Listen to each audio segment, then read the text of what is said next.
Muy buenas tardes para todos, ¿cómo andan? Bienvenidos a Fácil Desviarse.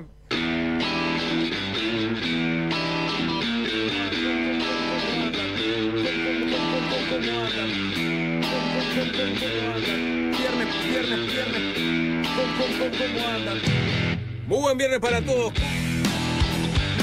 Viernes. ¿Cómo andan? ¿Cómo andan? Buenas noches, Ken Parks de Bloomberg News.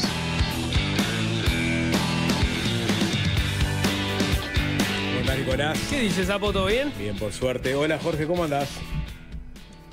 Soy un progresista. Perfecto, muy El gobierno no hace nada. El gobierno no hace nada. No hace nada, perfecto.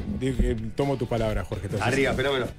Piñi, Sí. ¿cómo andás, querido? ¿Todo tranquilo? ¿Cómo estás, fenómeno? Bien, bárbaro. Por suerte, imagínate, ¿no? Con este calorcito de verano impresionante, vamos a tener una noche soñada para aquellos que ¡Olis! van a andar en las inversiones del Estadio Centenario. Luna llena. Olis, Piñe, ¿cómo andás? Hola, @Wikimacana, querida. ¿Cómo andás, grosa de la vida? Pulpa, con ese gorro indigno, propio de un cantante de ska de fines de los 70. Era de Glenda, me dice. Perfecto, lo transmito al aire. Y finalmente, @César Yacosa, el Switchermaster estrella de la transmisión espacial del canal de YouTube de esta emisora que es FM El Sol. Ahora sí, Jorge, ¿cómo andás? Hola, Sapo. Buenas tardes para todos.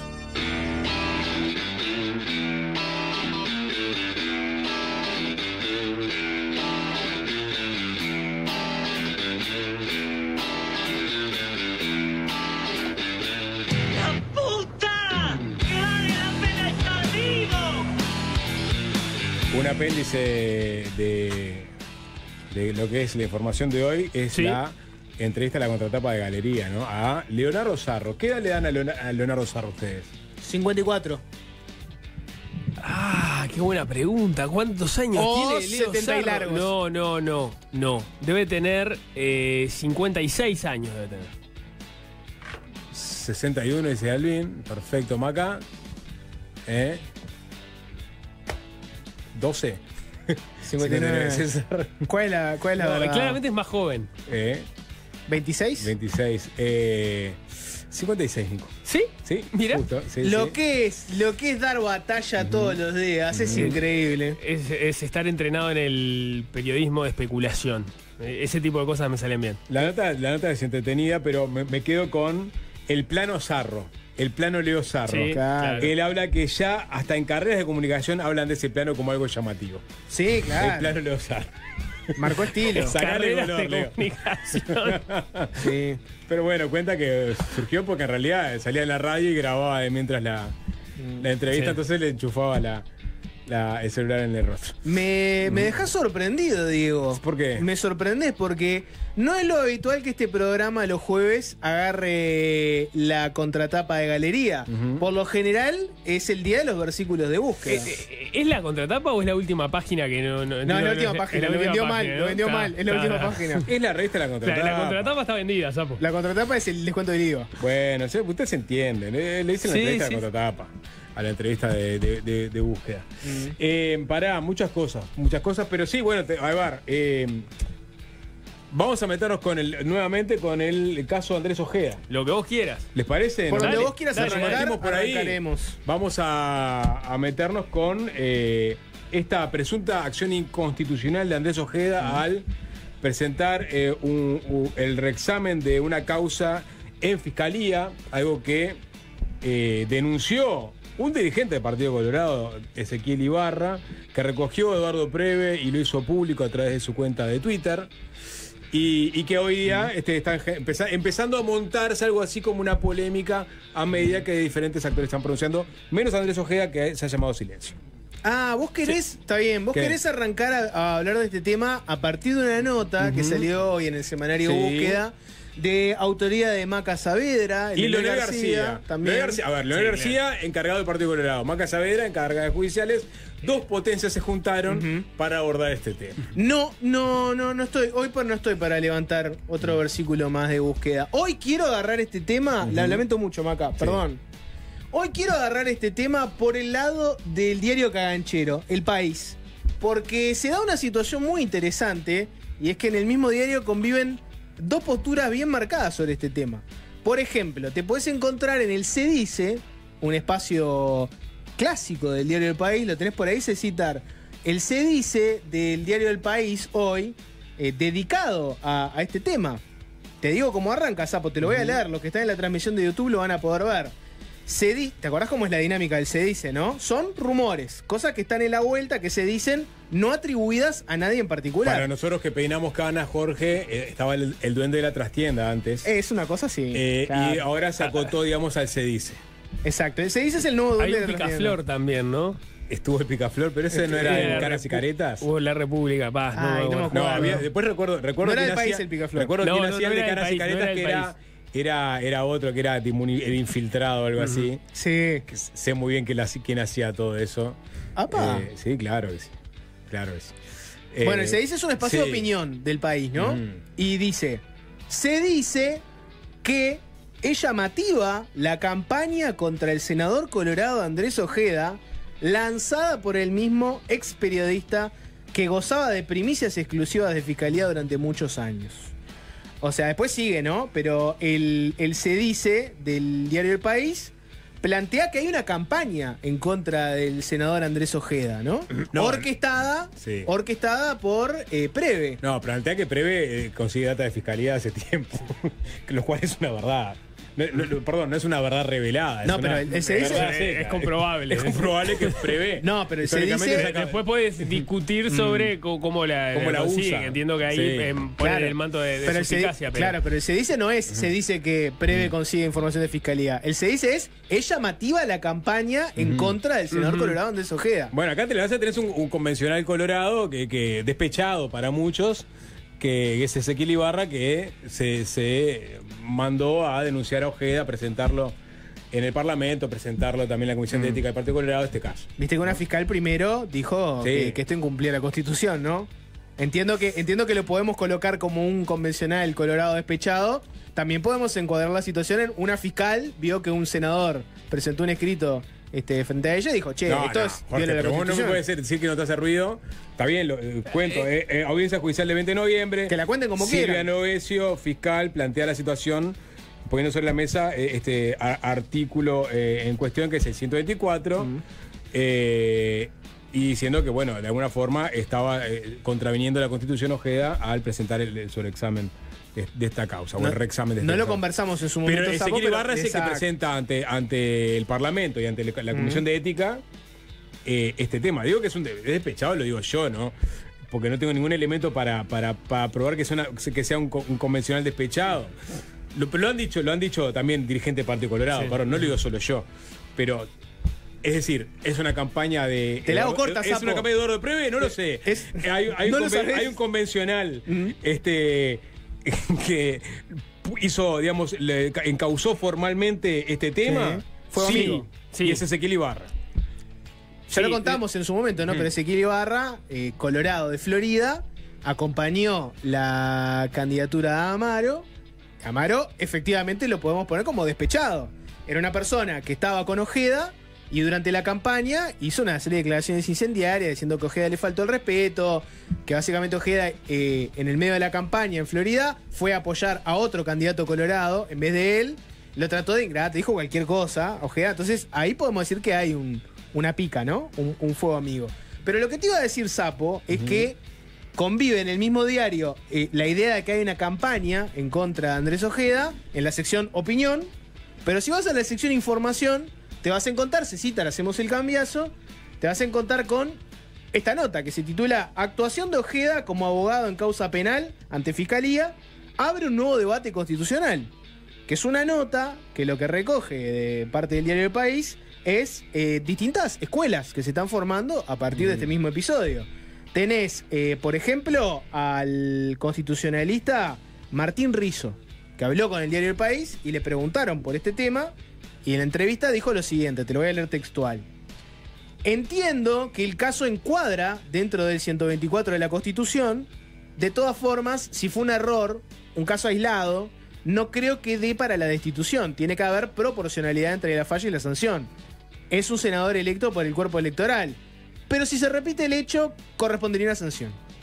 O sea, Rizzo lo que dice es, bueno, parecería que entra en esta violación de la Constitución, me parece que no da como para dejarlo sin banca, porque no olvidemos que es un senador que lo votó una gran cantidad de personas. Bueno, que caiga por esto, si fue un hecho aislado, capaz que no amerita. No, bueno, eso es lo que plantea Rizzo, ¿no? Comentamos el otro día, no, ya me perdí. Sí. Pero digamos, estamos hablando de que la segunda parte de Rizzo, Graciela Benchi de alguna forma lo tildó de woke a Rizzo por no jugársela.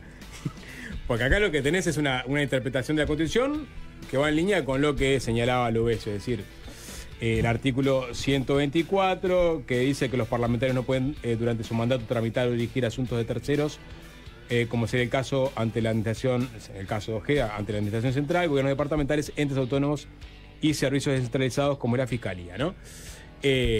Rizzo entiende que, bueno, Ojeda claramente tramitó, accionó ante un servicio descentralizado como es Fiscalía.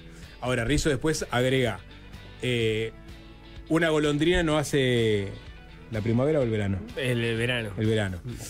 Ahora, dos golondrinas sí. Pero eso me parece que, no sé si algún constitucionalista se la lleva. O sea, si vos violentás una vez la Constitución, ya está. No es tipo amarilla. Entiendo el punto de Rizzo. O sea, diciendo, votá. Es un montón dejarlo sin su banca cuando fue electo por la ciudadanía. Ahora, la Constitución dice que si vos accionás ante uno de estos servicios, automáticamente quedás afuera del Parlamento. Peleate con los constitucionalistas. ¿En dónde aparece la posibilidad de, bueno, 2 strikes out o 3 strikes out? En ningún lado.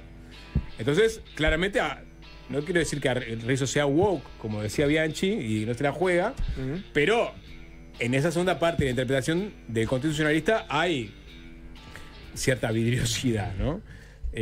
Algún día, sí. la tiro para Nico y Maca, que les encantan estos temas. ¿Algún día saben que tendríamos que hacer? ¿Una escuela de constitucionalistas?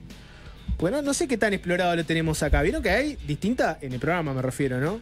¿Vieron que hay distintas escuelas de cómo podés vos leer una constitución? Por ejemplo, en el caso de Rizzo, claramente está haciendo una interpretación y está hablando de la proporcionalidad. Después la nota, esta del diario El País, te plantea otra opinión, que es la del ex diputado cabildante e integrante del Instituto de Derecho Constitucional de la Facultad de Derecho de la Universidad de la República, que es el ex diputado Eduardo Lust, que fue un poco por lo contrario, ¿no? Él en su programa de streaming, que él tiene un streaming donde opina sobre los eventos que hacen al quehacer nacional, dice, el artículo no afecta en nada al senador Ojeda. El artículo 124 viene de la Constitución de 1934, de la época de la presidencia de Gabriel Terra. En ese momento, la Fiscalía no era un servicio descentralizado, sino uno auxiliar del Poder Judicial. Su naturaleza jurídica no era la de un servicio descentralizado. Ahí tenés otra escuela, ¿no? Ahora lo vamos a discutir un poquitito porque Rizzo le hace una corrección a Luz que la podemos conversar. Pero vieron que ahí, por lo pronto, tenés dos ideas, ¿no? Uno te puede decir, la Constitución se lee con lo que está escrito. Si esto dice esto, ya está. Hay otro que te puede decir, la Constitución dice cosas, pero hay que incorporar el elemento de, bueno, cuándo se escribió, con qué objetivo, cuál era la intención. El espíritu del constituyente, y creo que lo dijo Luz, porque Maca se escuchó todo el streaming de Luz, 2 horas de streaming, y en un momento el propio Luz dicen que quienes redactaron la norma querían que el legislador que fuera abogado pudiese seguir trabajando como abogado. Eso era un poco la interpretación de la época, justamente porque, entre otras cosas, eran el 99% abogados, sino el 100% de los legisladores. Ahí tenés otro concepto, ¿no? Que es, no me interesa solo lo que está escrito, quiero ver cuál era la intención detrás. Y para eso yo tengo que bueno, ver lo que opinaban en su momento de los juristas que escribieron esto, ver los debates que hubo en la época. Lo que pasa también, Sapo, es que en la nota esa de búsqueda que vos mencionabas, Rizzo le contestó a este argumento de Lust, ¿no? En la nota de Maca Saavedra y Leonel García, Rizzo dice que Lust cometió un error, porque la Fiscalía no estuvo en el Poder Judicial, sino que era un sistema desconcentrado que dependía del Ministerio de Educación y Cultura, el MEC. O sea que estaba dentro de la Administración Central. Entonces, el artículo 124 calza igual. Vieron que es complejo el tema, pero no solo está el debate entre constitucionalistas. Tímidamente empezamos a ver algunas figuras políticas que se están pronunciando sobre este tema. Por ejemplo, y esto lo mencionaba el Sapo hace unos minutitos, Graciela Bianchi, que estuvo en Desayunos Informales, para algunos el nuevo Desayunos Informales con el Sapo incorporado, muchos hablan del segundo tiempo de Desayunos, un renacer de Desayunos Informales. El segundo tiempo es la segunda parte de Desayunos. Bueno, claro, ¿No? sí. Esa es la segunda mañana. Esa es la segunda mañana de Desayuno. ¿No? Se habla de, en este caso, un renacer de Desayunos, Sapo. Estuvo Graciela Bianchi y habló del tema. ¿Quieren ver un fragmento? Porque Graciela Bianchi tiene una postura muy interesante, que es, por un lado, ella dice que no es una postura que comparta ella, como abogada, ¿no? Si podés ejercer y al mismo tiempo ser legislador, pero que al mismo tiempo tiene que no violar la Constitución. Escúchenla. Aportes a la caja de profesionales, porque cuando fui electa diputada no me sentía cómoda ejerciendo la abogacía. Si es inconstitucional, es inconstitucional. No es si la haces otra vez, te tenés que... Amarilla después roja. No. Eso ¿Y para no... Bianchi es constitucional o es Sí, inconstitucional? para mí es constitucional. Pero nadie le puede prohibir porque no hay ninguna ley que lo prohíba, que ejerza la profesión liberal. ¿Entienden? Y es gravísima. Es la pérdida inmediata, sin intervenir ni siquiera sus pares, inmediata de la calidad de legislador. O sea que hay que estudiarlo con mucho cuidado. Qué vértigo que tiene el programa. Este es un compilado que hizo Desayunos con distintos momentitos de la nota con Graciela Bianchi. Vieron que ella dice, no, la de, como le pregunta el periodista Diego Sass, ¿no? Bueno, acá ¿qué pasa? ¿Amarilla? No. O sea, si violás la Constitución, la violaste y punto. No vale la de, bueno, la violó, pero después veamos a ver cómo reaccionamos. No. O sea, ¿es o no es? Pero en el caso de Bianchi entiende que no es. Que no es, dice que no es. ¿Distinta es la situación de Pedro Bordaberry? Bueno, más o menos, porque Pedro Bordaberry estuvo ayer en Al Hueso y le pregunté por este tema. ¿Quieren ver lo que decía Pedro Bordaberry? Porque él tiene una postura interesante, porque te habla, primero que nada, que hay un morbo particular, ¿no? Que es, en la interna del Partido Colorado, en este momento, las dos fuerzas que se están midiendo son Ojeda y Bordaberry. Entonces, ver cómo se para Bordaberry ante este tema es interesante para leerlo, incluso de forma política. Bordaberry, si sale muy fuerte contra Ojeda, es una cosa, si lo respalda es otra. Lo podemos leer de muchas formas distintas. Perdón, hay que decir que en la previa había hablado con Daniel Castro y ahí dijo que no se iba a pronunciar al respecto, que tenía una opinión formada. Si Ojeda le hacía la consulta, él se la iba a hacer una devolución, pero no habían tenido comunicación. Estuvo en el streaming de Daniel Castro y dijo, es un tema de él. O sea, como que lo marcó en el sentido de esto es de Ojeda. No tengo nada que ver acá. Yo le pregunté por la violación de la Constitución, pero también por el tema del conflicto de interés. Si se puede ser efectivamente abogado y legislador. Escuchen lo que decía Bordaberry. ¿Ojeda violó la Constitución? Mira, yo todavía no tengo acceso a toda la documentación. Entonces, para decir eso, tengo que tener acceso. Lo mismo me pasaba con el caso de Danza. Cuando tenga toda la información, te voy a poder responder. ¿Esto es un tema importante? Sí, claro. ¿Cómo no ser importante? Es importante, la Constitución es importante.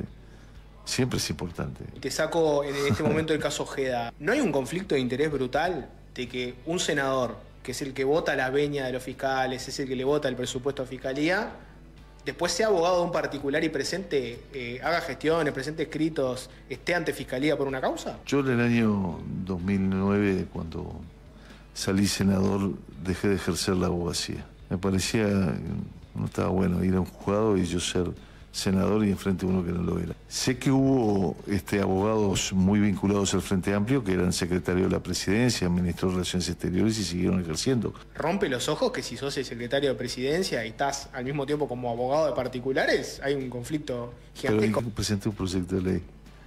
Es siempre, como respuesta, te lo voy a mandar ante todo. Te lo voy a mandar. Como respuesta ante todo. Claro, no deberían.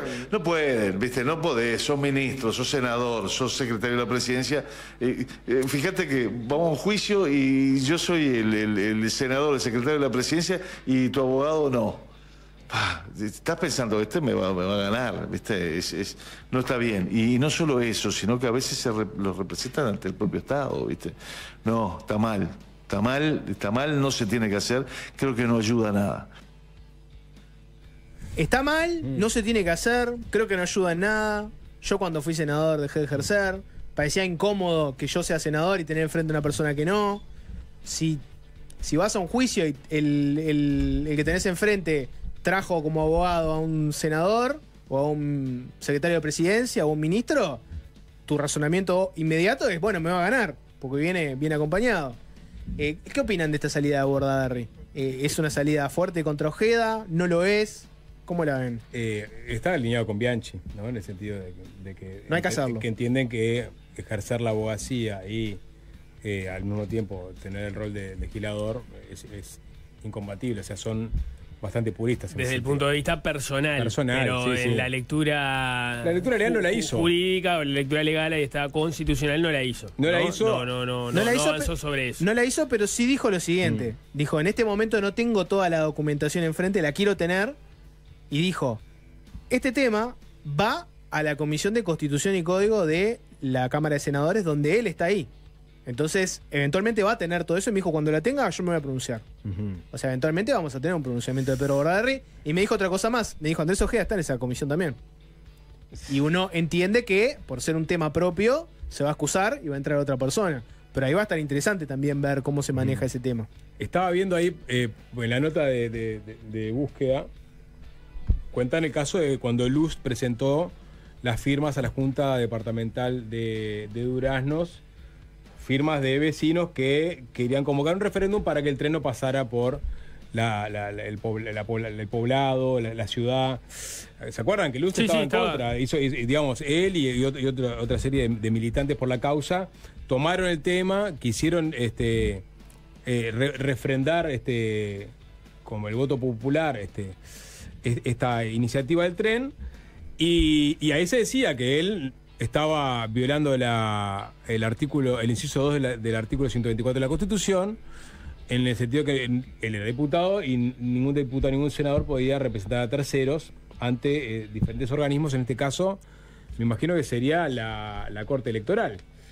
Ese caso, dice la nota de búsqueda, nunca se tramitó, quedó ahí muerto. Y fue planteado, el planteo de la presunta inconstitucionalidad había sido planteado por ediles del Partido Nacional y del Frente Amplio de Canelones. Bueno, nunca se trató ese tema. Pero el propio Lust fue protagonista de un episodio similar al que en este momento está transitando Ojeda, ¿no? ¿Querés escuchar otra opinión? Sí, cómo no. ¿Hay opiniones? Tenés la de Robert Silva. Otro colorado. ¿Cómo lo podemos definir, Nico? Porque viste que, bromeando un poco con la pica Ojeda-Bordaberry, ¿no? El ojedismo. ¿Lo podemos encuadrar a Robert Silva en el ojedismo? No, bueno, sí. Vos tenés dos grandes bloques en este momento en el Senado. Uno es el de Vamos Uruguay. Digo, dos grandes bloques. Dos bloques. Vamos Uruguay, que tiene dos senadores, que son Pedro Bordaberry y Tabaré Viera. Esa proporción en realidad después cambia en diputados, pero en el Senado también tenés el bloque de Unir para Crecer, que en realidad es la vertiente de tres precandidatos colorados que se juntaron y que generaron un sublema común, pero que coordinan, que son Gustavo Zubia, el propio Andrés Ojeda y Robert Silva. O sea, Robert Silva sí, claro. Fue su compañero de fórmula. También, exacto. ¿Estuvo dónde, Nico? Decilo. Estuvo en Desayunos Informales, obviamente. En el nuevo Desayunos Informales. Sí, pasa, ha habido muchos nuevos de Desayunos Informales, ¿no? Pero bueno, en el último Desayunos Informales, si querés. Y le preguntamos a propósito de este tema, podemos escuchar lo que decía.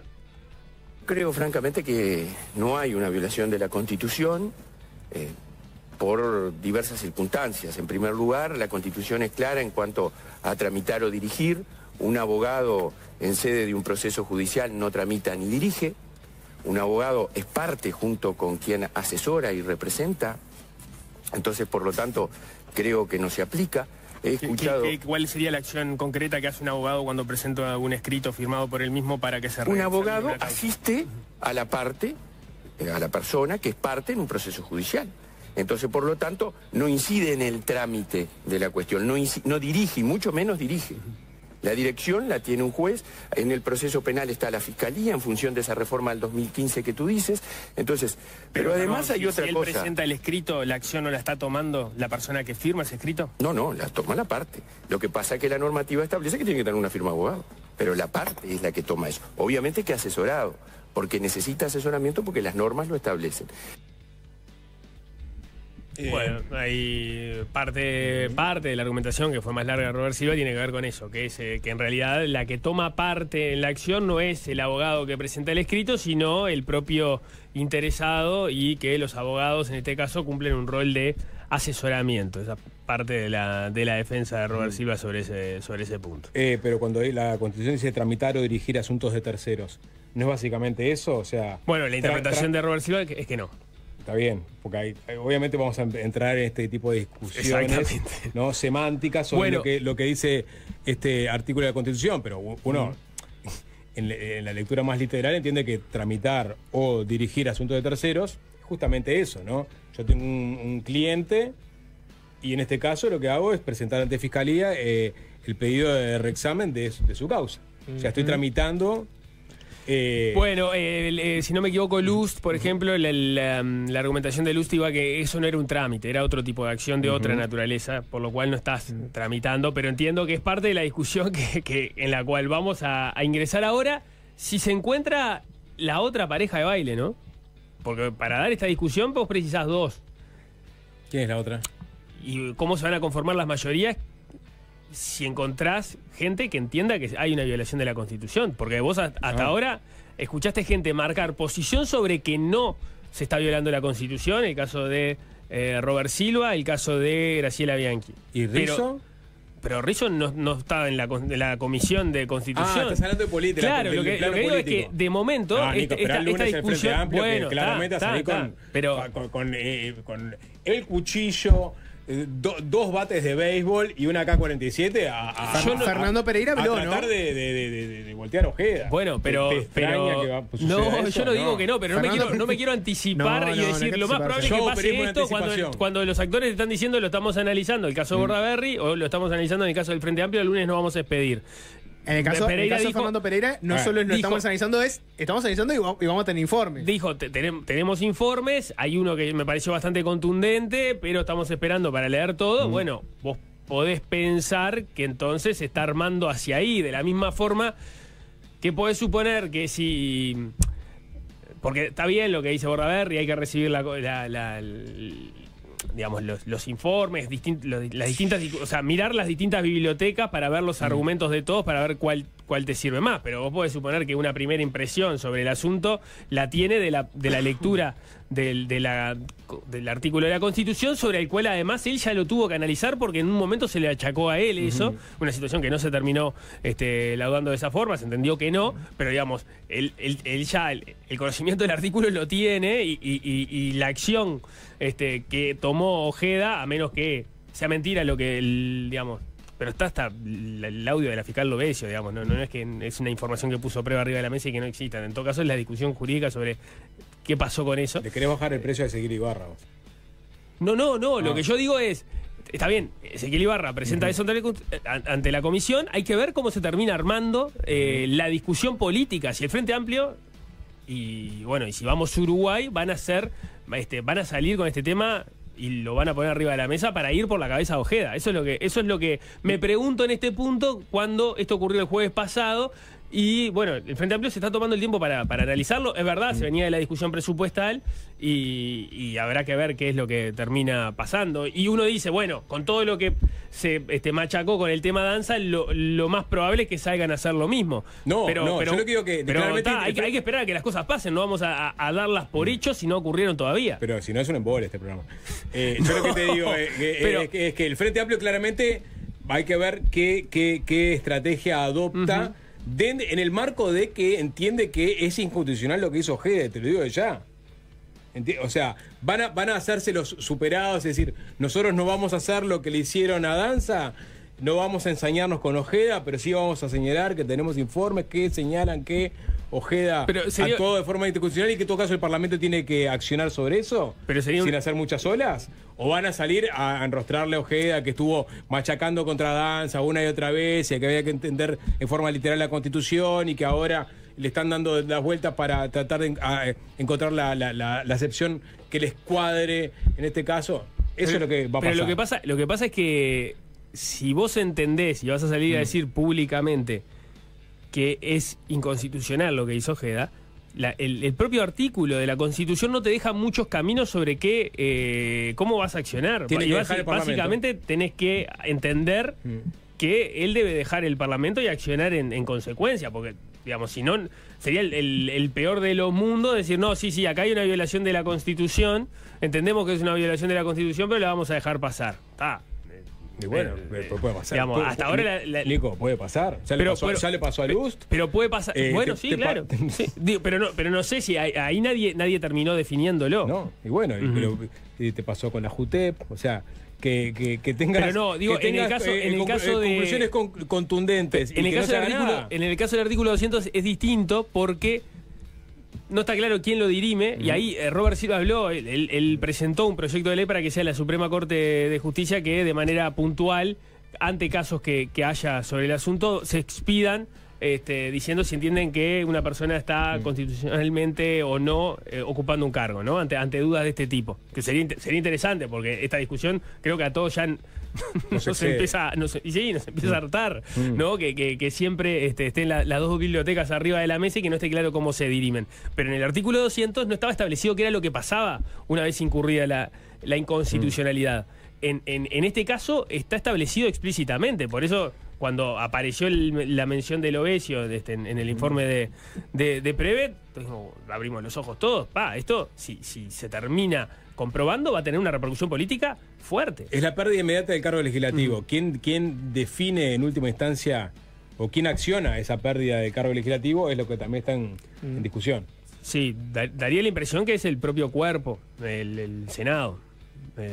Entiendo, había algunas lecturas que daban cuenta que podía eventualmente tomar parte de la Corte Electoral si se estaba ante un delito electoral, pero hasta ahora la mayoría me parece que lo han manejado por el lado precisamente de que lo trate la comisión donde presentó la denuncia precisamente el edil Ibarra. Yo me acuerdo de alguna interpretación que era como que no hacía falta hacer un gran trámite legislativo, era reconocerlo administrativamente. Maca Saavedra, periodista especializada en judiciales, ¿tenías algo para agregar acá? Sí, quería decir que con respecto al caso de Luz, que vos lo mencionabas, que yo lo incluimos en la nota, de cuando él estaba con el tema del tren de UPM, en realidad es distinto porque, o sea, si bien no tuvo trámite, Beatriz Argimón tenía la denuncia y al final no tuvo trámite por X razón, en realidad en ese caso no era, digamos, se entiende que ya de pique no estaría involucrado en este artículo 124 porque era con la Corte Electoral y la Corte Electoral no está entre esos organismos prohibidos. Ajá. Entonces, en realidad,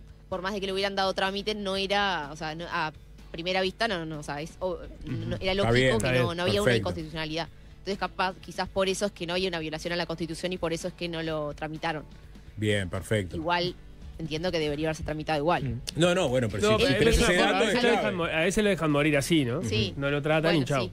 Y en el streaming algo interesante fue que Luz contaba que había un diputado que no nombra nombre y apellido, pero dice un diputado reconocido del Frente Amplio, que está ahora como diputado, como que lo había amenazado 3 años después, 2023 por ahí habrá sido, que lo había amenazado con esta denuncia puede volver a aparecer. La denuncia contra Luz. Contra Luz. Mira.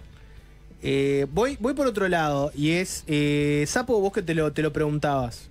Pasa que se viene un proceso dibuje constitucionalista, dibuje. Porque vos tenés el texto, que parece ser bastante claro, pero lo que se va a venir ahora es la interpretación de cada palabra. Y ahí tenés varias, ¿no? Por ejemplo, dirigir o tramitar, ¿qué significa? ¿Qué significa dirigir o tramitar? Y ahí vas a tener una discusión sobre si lo que hizo Ojeda fue hacer un trámite o dirigir un trámite, o fue un asesoramiento, que fue exactamente. Vas a tener esa discusión. A un tercero vas a tener esa discusión también, porque yo qué sé, Luz, por ejemplo, te va a decir, no, Ojeda no es un tercero, en el momento que se convierte... No, el tercero es el cliente de Ojeda. Claro, pero lo que te quiero decir es que... viste que Luz hizo un posteo que lo que decía es, acá ya no hay más una relación entre un abogado y un tercero, porque el abogado pasa a ser parte. Entonces ya no es que vos estás dirigiendo o tramitando algo para un tercero, vos ya sos parte de eso porque sos el abogado. Vas a tener una discusión sobre cada uno de esos ítems, qué significa cada cosa. La pregunta es si esto se va a dirimir en algún momento políticamente o no, que es un poco lo que planteaba Nico, ¿no? ¿Vas a tener en este baile una contracara o no? Y si en un momento se dirime políticamente, puede ser desastroso. Porque te puedes encontrar una situación en la cual Ojeda dice yo no violé la Constitución. Te puedes encontrar una situación en la que haya una buena parte, por ejemplo, de los senadores que te diga sí, violó la Constitución. Algunos senadores que te digan que sí y otros que no. Pienso en la coalición, ponele. Capaz que te encontrás en la coalición un panorama donde algunos senadores de la coalición te dicen que violó la Constitución y otros que no. Y ahí, ¿cuál es el escenario que sigue? ¿Es un escenario de un juicio político en donde tenés que dirimirlo así? ¿O cuál es? Esa va a ser la gran interrogante, ¿no? Pero todo eso, para como lo cual es precisar mayorías especiales. Exacto. Que también tenés que ver, digamos, si se dan o no se dan, ¿no? O sea, nos estamos adelantando muchísimos casilleros. Para todo eso que venimos discutiendo, pasa lo que dice Nico, que tenés que esperar el lunes y ver cuál va a ser la salida del Frente Amplio. No nos olvidemos tampoco del efecto dominó. Ojo con salir fuerte con Ojeda en este tema y medirle la inconstitucionalidad acá y que después no aparezcan casos de Frente Amplista que pueden estar en situaciones similares. Siempre te aparece un muerto en el placar. Bueno. Ahí tenés que empezar a revisar hacia atrás pero hacerle una consulta. Muchachos, de los que estamos acá, No, pero es Por las dudas. digo, Hay abogados, poco creo, abogado. creo que no sé si hay abogados. porque en la creo que bancada. Garlo no terminó la carrera. Justo leí un excelente perfil de Nico Delgado en Búsqueda, que pensaba terminar la carrera de abogacía el Tienen año que poco viene. abogado en este momento. Tienen poco abogado. En el No me Senado, doy cuenta, no me doy cuenta por eso. No me doy cuenta que haya abogados. Capaz que me estoy comiendo alguno, pero son casos muy, muy puntuales. Los que se me ocurren son todos de la coalición. Sí. Sí, Sapo, te cambio radicalmente el ángulo de la información. ¿Qué? tengo en mis manos acá? ¿Qué es esto que tengo? Eso es un tabaré de oro que te ganaste, Jorge. Dale, A tu Sapo. periodismo. La gente que está en la transmisión de YouTube puede ver que lo que yo tengo en mis manos no es un tabaré, es un libro. Es un libro que vos trajiste acá. Para la gente de YouTube, es un libro. Para la gente de la radio, sigamos con la magia de la radio y digamos que Jorge se ganó el tabaré de oro. Dale. A la revelación en comunicación en todas las plataformas posibles. Hoy hay un imperdible mano a mano del Sapo. Bueno, el peyote asesino que está acá, va a estar acá. Estará acá y hay muchas cosas para celebrar.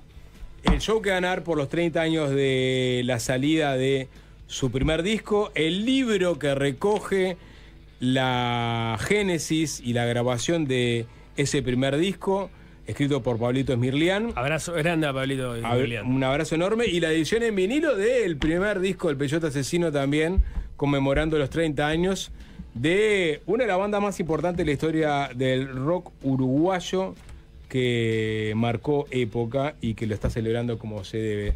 Vienen Carlos Casacuberta y Fernando Santulo acá al programa.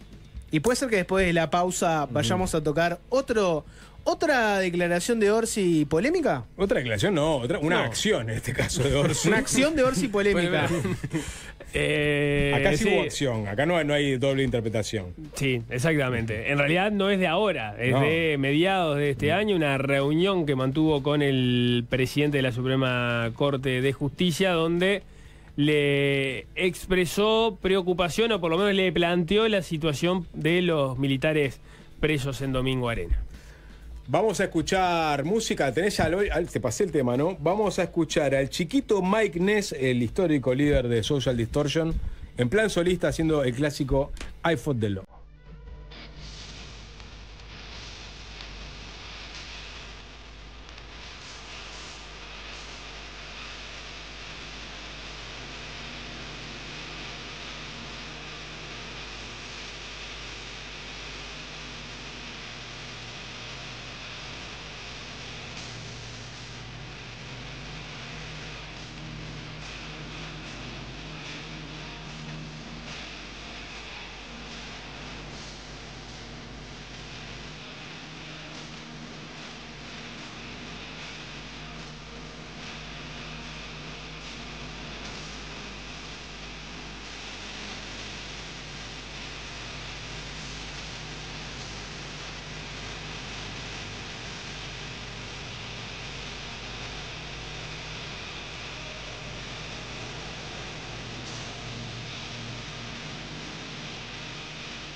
cuidarse.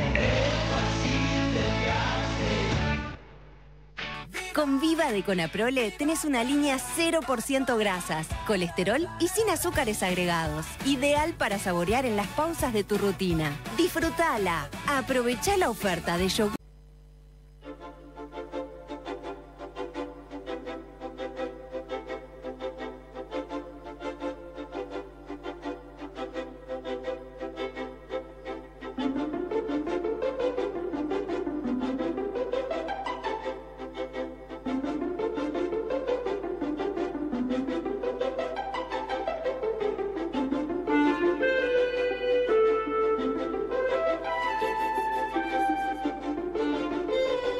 Esta Navidad llená el arbolito de regalos Big Box. Elegí experiencias desde una cena de autor, un día de spa en un hotel de lujo, hasta una estadía increíble. Regalar Big Box es muy simple. Vos elegís el regalo y tu agasajado elige una experiencia para vivir. Ingresá en bigbox.com.uy o pasá por cualquiera de sus tiendas físicas en Punta Carretas y Montevideo Shopping y sorprende con las mejores experiencias. Big Box es un regalo recomendado ¿por quién? Por Papá Noel. Jeep a la vista, es el Renegade Altitude, un SUV con motor 1.3 turbo, 6 airbags, cámara de retroceso y todo el confort y tecnología de un verdadero Jeep. Podés disfrutarlo ya por $32.490. Jeep importa y respalda Grupo Sebel.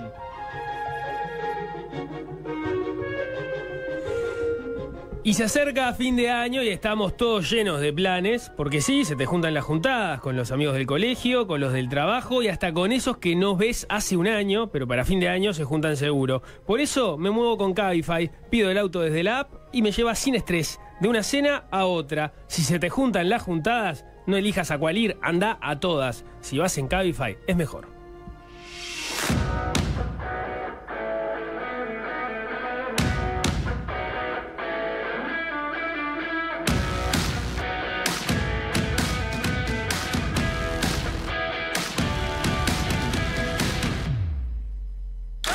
Bueno, búsqueda destapó una ollita. Ustedes son muy jóvenes, ¿no, chicos? Pero no recuerdan de Calegrón. De Calegrón en la cocina. En la claro cocina, sí. Destapando ollas. ¡Ay! O sea, ¿sí? me acuerdo que la familia Rodelú. Debería haber muchas más, ¿no? Pero yo tenía muy... Era medio chico. Ahí aprendí que quería decir coalición, porque recuerdo que... ¿No era Hugo Batalla? Estaba Hugo Batalla en la cocina y a veces entraba algún otro. Abría la olla de la coalición y estaba era un puterío. Todo quemado. Sí.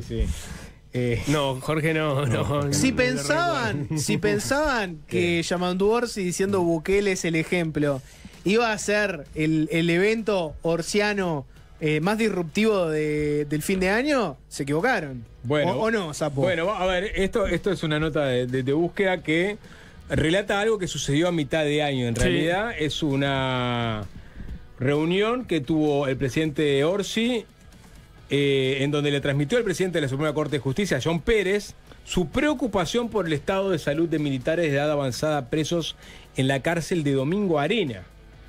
Ahí están, recuerda la nota, recluidos una treintena de militares, policías y civiles procesados o condenados por violaciones a los derechos humanos en la última dictadura.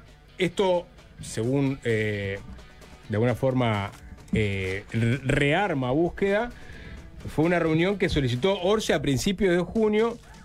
Orsi fue a la sede de la Corte acompañado de un asesor, según comentaron a búsqueda, fuentes políticas y judiciales que estaban al tanto del encuentro, que se mantuvo en reserva hasta ahora, cuando finalmente la conocimos, este jueves. El tema central de la reunión fueron justamente los presos de la unidad número 8 de Domingo Arena, y ahí Orsi mostró informes médicos sobre la situación de salud comprometida de más de una decena de reclusos de edad avanzada y expresó preocupación porque alguno pueda morir en la cárcel y le preguntó al presidente de la Corte cómo debía proceder para que esa información fuera considerada por el Poder Judicial. De acuerdo al relato de las fuentes, que fue confirmado luego por los dos involucrados, Pérez le respondió que la información debía dirigirla directamente a los juzgados que actuaban en las causas y que la Corte no podía intervenir, ¿no, Nico? Es así, más o menos esta parte de la información, después según supo Búsqueda, en el acuerdo semanal de los ministros de la Corte, el presidente Pérez informó sobre lo conversado en la reunión. Y bueno, el planteo de Orsi causó sorpresa entre los ministros, según algunas fuentes consultadas, debido a que algunos interpretaron que esto era una intervención de un poder sobre otro, en este caso el Ejecutivo, sobre el Poder Judicial. ¿Qué dijo Orsi, no?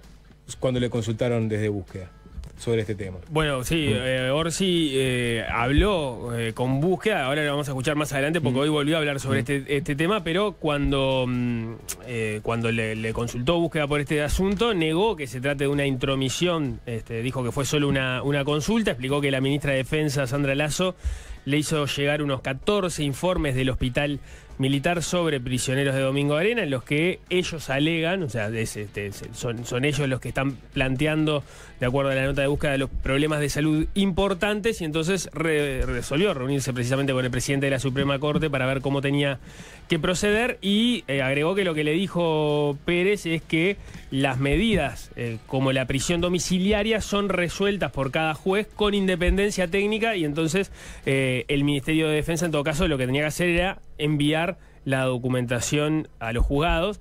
De hecho, la nota cuenta que John Pérez dijo que la Corte luego de esta reunión termina enviando a Presidencia un listado con todas las causas vinculadas y las sedes en las que se encuentran esos casos, o sea que hubo una acción de parte de la Corte en relación al planteo que había hecho Orsi. Como decíamos, Orsi conversó con la prensa en el correr de las horas a partir de lo que fue la salida de la nota de Búsqueda. Si le parece, podemos escuchar cuál fue el planteo del presidente ante la pregunta que le hacían los periodistas en la tarde de hoy. Presidente, usted ha mencionado y salió hoy en Búsqueda que tiene preocupación por el estado de salud de las personas que están privadas de libertad. Yo nunca mencioné eso. ¿Dónde lo mencioné? En Búsqueda dijo... No.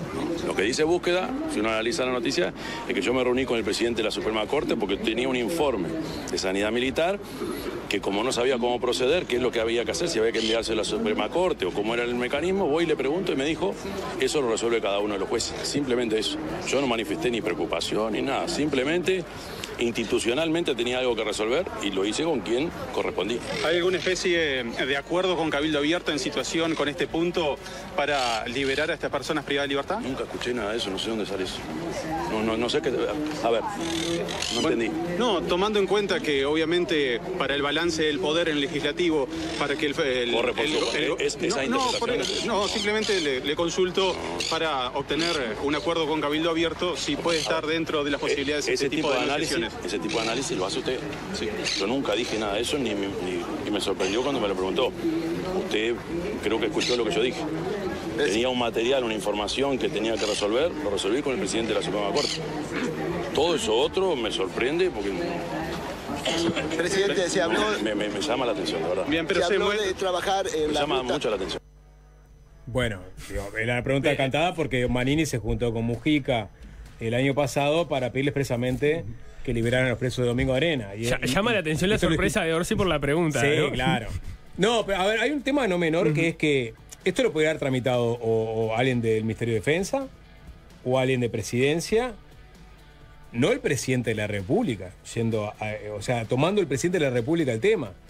El presidente de la República por lo general delega muchos temas, salvo que sea algo prioritario. Yo creo que eso es lo que más llama la atención y lo que más suspicacia puede llegar a generar. La relevancia que le da cuando es él mismo el que traslada el planteo. Exactamente, o sea, podría haber delegado en tantísimas personas y sin embargo Orsi definió él ir a riesgo de que se genere esto que estamos discutiendo ahora, de que aparezcan las suspicacias de por qué se está tramitando este pedido, que vuelve otra vez aquel pedido de Manini a Mujica, que se hable de que hay digamos, la injerencia de un poder sobre otro. O sea, todo eso que seguramente vamos a empezar a discutir a partir de ahora es porque Orsi define ir él a tramitar este pedido. Sí, a ver, yo ahí sí tengo dudas con la palabra trámite, ¿no? Bueno, a tramitar este pedido por lo menos. Hacer el planteo, decir. Hacer el planteo. O a trasladar el planteo. Digo porque no hay una acción concreta, prevista para esa situación. No, por eso digo tramitar, porque tramitar, pero una cosa es que la tramite justamente un tramitador, el che pibe de presidencia, que vaya el cadete del Ministerio de Defensa, y otra cosa es que es el presidente de la República con esta data a plantear este problema, con lo que significa que es el presidente de la República. Entonces ahí lo que es tramitar pasa eventualmente a hacer otra cosa. No estoy hablando de presionar, porque no sé si cuaja, pero se abren todas las posibles suspicacias al respecto. Si está el presidente, siempre va a tener un tinte político, ¿no? Va a ser un acto político. Si el presidente plantea su preocupación sobre algo, no es inocuo que lo haga el presidente, que no lo haga un ministro, un funcionario X. Capaz que es una pregunta relevante. ¿Por qué definió él ir y no delegó en otra persona? Sabiendo todas las repercusiones que va a tener. Porque entonces puedes decir, bueno, porque capaz que el presidente se comprometió a ir él mismo y a tomar él mismo la causa. ¿Eso es así, presidente? Es una hipótesis. Es una hipótesis, obviamente. Porque vuelvo al tema. ¿No? A nadie le es ajeno que en Mujica agarró el tema en su momento y no hubo compromisos, pero sí hubo planteos. Ahora vamos a repasar algunas de las declaraciones de Mujica que hizo en su momento sobre los presos de Domingo Arena. Ahí hay un detalle en las respuestas de Orsi a propósito de que él se desmarca de la expresión preocupación, ¿no? O sea, él simplemente quería saber cuál era el trámite, digamos, o a dónde dirigir esos informes, supuestamente. La palabra preocupación está en el título de la nota, pero parecería, por cómo está redactado, que viene de lo que cuenta John Pérez a propósito de la reunión. El párrafo clave ahí es, John Pérez dijo que se trató de un encuentro de cortesía porque Orsi no había podido asistir a su asunción como presidente del máximo tribunal y que le planteó su preocupación entre comillas, por el estado de salud de los prisioneros en Domingo Arena, y ante esto Pérez replicó que el tema era resorte de los jueces y no de la Corte y que los informes médicos debían ser enviados a los juzgados competentes. Uno se pregunta, digamos, ¿por qué los informes médicos son presentados ante Orsi? En realidad, entendés, por lo que explica el propio Orsi en la nota, llegan en realidad del Ministerio de Defensa, pero el Ministerio de Defensa no acciona en relación a eso, sino que se lo pasa al presidente y el presidente decide ir hacia la máxima esfera de la Suprema Corte de Justicia. Un procedimiento que, por lo que plantean los propios ministros que se ven sorprendidos cuando esto se cuenta, no era de recibo, no es habitual, no tenía, no era la puerta a golpear. Todo hace pensar que en realidad es un tema, no sé cuál es el calificativo para. Es un tema que está enrabado a un compromiso que eventualmente estaba dentro del MPP o de Mujica de tratar el tema de los presos viejos. Pero ahí sacando los militares, pero sí hablando de los presos viejos en general. Pero ahí vos estás asumiendo algo que nunca fue explicitado. O sea, vos lo que sabés es que hubo una reunión a fines del año pasado entre Manini Ríos y José Mujica donde ese tema se trató, donde Manini le planteó esa preocupación y que Mujica además estaba más o menos de acuerdo con esa mirada de Manini Ríos sobre que los presos de Domingo Arena no debían estar presos, o por lo menos en el caso de Mujica entendía que ante determinadas situaciones de salud no veía una política, Nico, una polémica hace 10 años, cuando Mujica había dicho que había que eventualmente liberar. O sea, es un tema que está, por eso digo, yo no puedo no engancharlo con toda esta sucesión de episodios. Pero que está bien, y yo ni siquiera digo, no, eso, o sea, estás diciendo, lo que digo es, eso es lo que sabemos. Después, si de ahí hubo o no hubo algún tipo de compromiso que marcó los movimientos de Orsi o eventualmente de la bancada de Cabildo Abierto, me parece que es legítimo suponerlo o discutir al respecto, pero no deja de ser una suposición. Eso no se sabe, no está dicho. También se discutió mucho en aquella reunión que tuvieron Alejandro Sánchez y Álvaro Perrone de Cabildo Abierto en el marco de la discusión por el cierre del 2024, la discusión sobre el creo que era la rendición de cuentas del año 2024. Bueno, ¿cuánto se termina atando de acuerdos?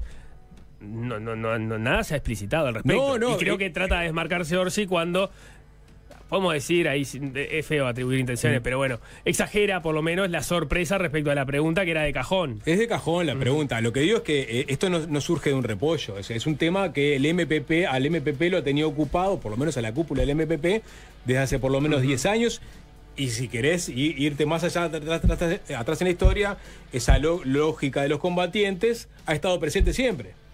Orsi recogió ese guante y de alguna forma asume el compromiso de tratar de destrabar este asunto. No era la postura que le de legaron, todos, digamos, ¿no? los viejos dirigentes del MPP, Huidobro, Mujica, o es una cosa que o fue hacer un trámite burocrático a la Suprema Corte de Justicia porque le elevaron un informe del Ministerio de Defensa. No, el presidente de la República no hace eso. Va al cadete del Ministerio de Defensa, le manda un mail. Pasa que si lo hace Sapo, lo podría hacer para todo el mundo. Acá hay un problema también. ¿Quién se indigna por este tipo de cosas? Probablemente la persona que más se indignen de esto sean los familiares, ¿no? Detenidos desaparecidos que digan, bueno, ¿por qué esto? Después probablemente se indigne mucha gente de izquierda, que diga, bueno, ¿qué señal es esta de Orsi? Pero olvídate la indignación, pero después, hablo de la relevancia que le da el presidente al tema. Déjame, te estoy yendo para ese lado. Probablemente lo que se indigne más sean esos. Pero en realidad, el que se puede indignar es cualquiera que vea la situación del sistema carcelario uruguayo. Donde vos tenés presos que mueren con víctimas de la violencia entre presos, presos que mueren en un incendio porque los encierran, peleas a cuchillazos y a machetazos, ratas, gente que duerme básicamente arriba de un guátaro porque no tiene ni dónde quedarse.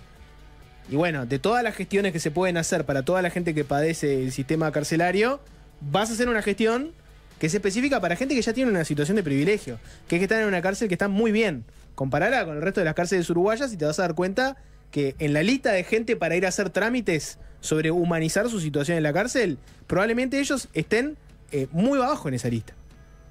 Seguramente hay una situación humana, ¿no? De bueno, cuando llegas a cierta edad, estar en la cárcel, ¿por qué? ¿Para qué? ¿Cuál es la diferencia con la domiciliaria? Seguramente eso es un tema atendible, interesante para analizar. Pero en la larga lista que tenés de cosas que pasan en las cárceles, esta no es la peor situación, por lejos. Entonces ver que Orsi le dé un destaque así, como decís vos, de bueno, ¿por qué el presidente en esto? Y bueno, rompe los ojos porque tenés otra serie de situaciones que le podría haber dado un destaque igual o superior. Yo te agrego alguna cosa que es saber si efectivamente Orsi cree que hay que liberar a los presos que están por encima de determinada edad, si cree que hay presos injustos en Domingo Arena, por ejemplo, también. Si él cree que dado los informes que recibió, habría que tener algún tipo de compasión con estas personas. Es relevante saber lo que piensa el presidente sobre esto también. O una ley eventual, Sapo, que sea para todos. Bueno, ¿no? que porque se presentó un proyecto de bueno, ley. justamente, siempre se habla del caso específico de los presos de Domingo Arena. ¿Se acuerdan que tuvimos todo un debate anterior? Porque en realidad, las veces que se presentan proyectos que tienen como objetivo que la gente de determinada edad no esté en la cárcel, y bueno, casi siempre son apuntados a los presos de Domingo Arena, por la situación que hay en las cárceles en general. Sí, Búsqueda apunta en la nota un elemento más que no es menor en definitiva, porque lo primero que uno podría decir es, bueno, pero él lo que hizo es, le llegó un problema, ¿no? Y lo que dijo fue hablar con el dueño del negocio para ver cómo lo canalizaba. Digamos, esa es una forma de verlo, es un poco benevolente porque lo que vos podrías decir es, bueno, pero en la medida que hay una separación de poderes, lo que tienen que hacer las personas que están en esa situación, porque estos son informes de salud, por lo que se entiende, presentados por los propios presos, es canalizarlas a través de las vías judiciales, precisamente. De hecho, hay presos vinculados a estos casos que estaban en Domingo Arena y que terminaron en prisión domiciliaria por razones de salud. O sea, no es que eso no se dé, habría que ver, es imposible. O sea, no vamos a entrar en decir si lo merecen o no lo merecen estar en sus casas por prisión domiciliaria porque no conocemos los casos. Pero lo cierto es que la justicia lo hace en determinado punto. Pero, más allá de eso, hay una instancia en la cual la Suprema Corte de Justicia sí tiene potestad para definir si estas personas terminan o no terminan liberadas, incluso, que es la visita anual de cárceles por parte de los ministros de la Suprema Corte de Justicia, donde hacen visitas a los centros penitenciarios, los abogados que así lo entienden les presentan los casos a las personas en concreto y se reúnen con ellas, y ahí los ministros en el lugar definen eventualmente no sé si la expresión vale para este caso, pero el sobreseimiento de los casos. Eventualmente los pueden liberar en el momento con una decisión de los ministros ahí. Para los que no tienen condena firme es. Sí, y no hubo, y de hecho analizaron casos vinculados a este tema y definieron que no. Definieron que no. Hubo en algún caso hubo un ministro de cuenta de búsqueda que sí lo definió, pero lo que voy es sí hay una situación concreta en la cual la Suprema Corte de Justicia puede tener injerencia directa sobre esto, ¿no? Entonces ahí también tenés que... No podés dejar de leer la visita de Orsi y la reunión tomando ese contexto también.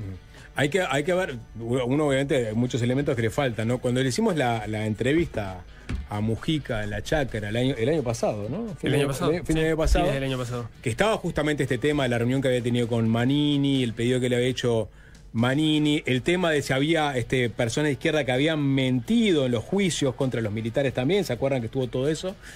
Pero hay una pregunta que es importante que tiene que ver con, está la verdad y la justicia, ¿no? Y cómo se pueden compatibilizar esos dos pedidos. Y estaba subyacente la posibilidad de que a cambio de información se le bajaran penas o se liberara o se le diera algún tipo de beneficio a los presos de Domingo Arena. Uno nunca sabe si está sobrevolando eso, porque el tiempo se agota, ¿no? O sea, cada vez queda menos tiempo, hay gente con información que se va a morir dentro de poco. ¿Y qué es lo que tiene que prevalecer? ¿La justicia o la verdad? El ideal es que sean los dos, pero a veces son incompatibles. Y sobre ese tema le preguntamos a Mujica y Mujica contestaba lo siguiente.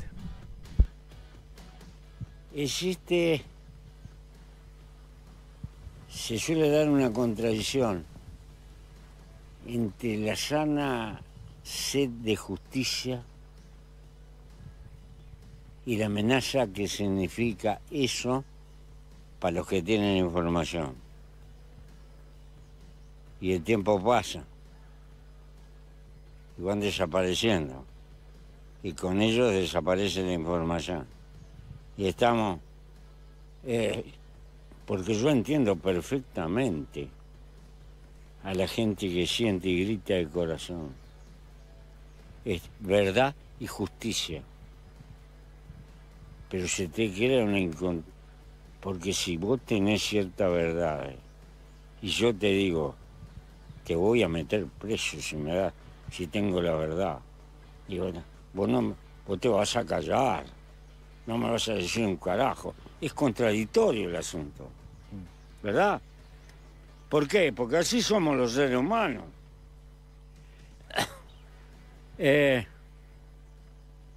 Entonces estamos patinando con una realidad que está ahí. Y yo entiendo perfectamente, para los familiares, para todo el dolor que tienen adentro, y de dónde nace esa consigna. Pero la justicia en sus procedimientos tuviera que premiar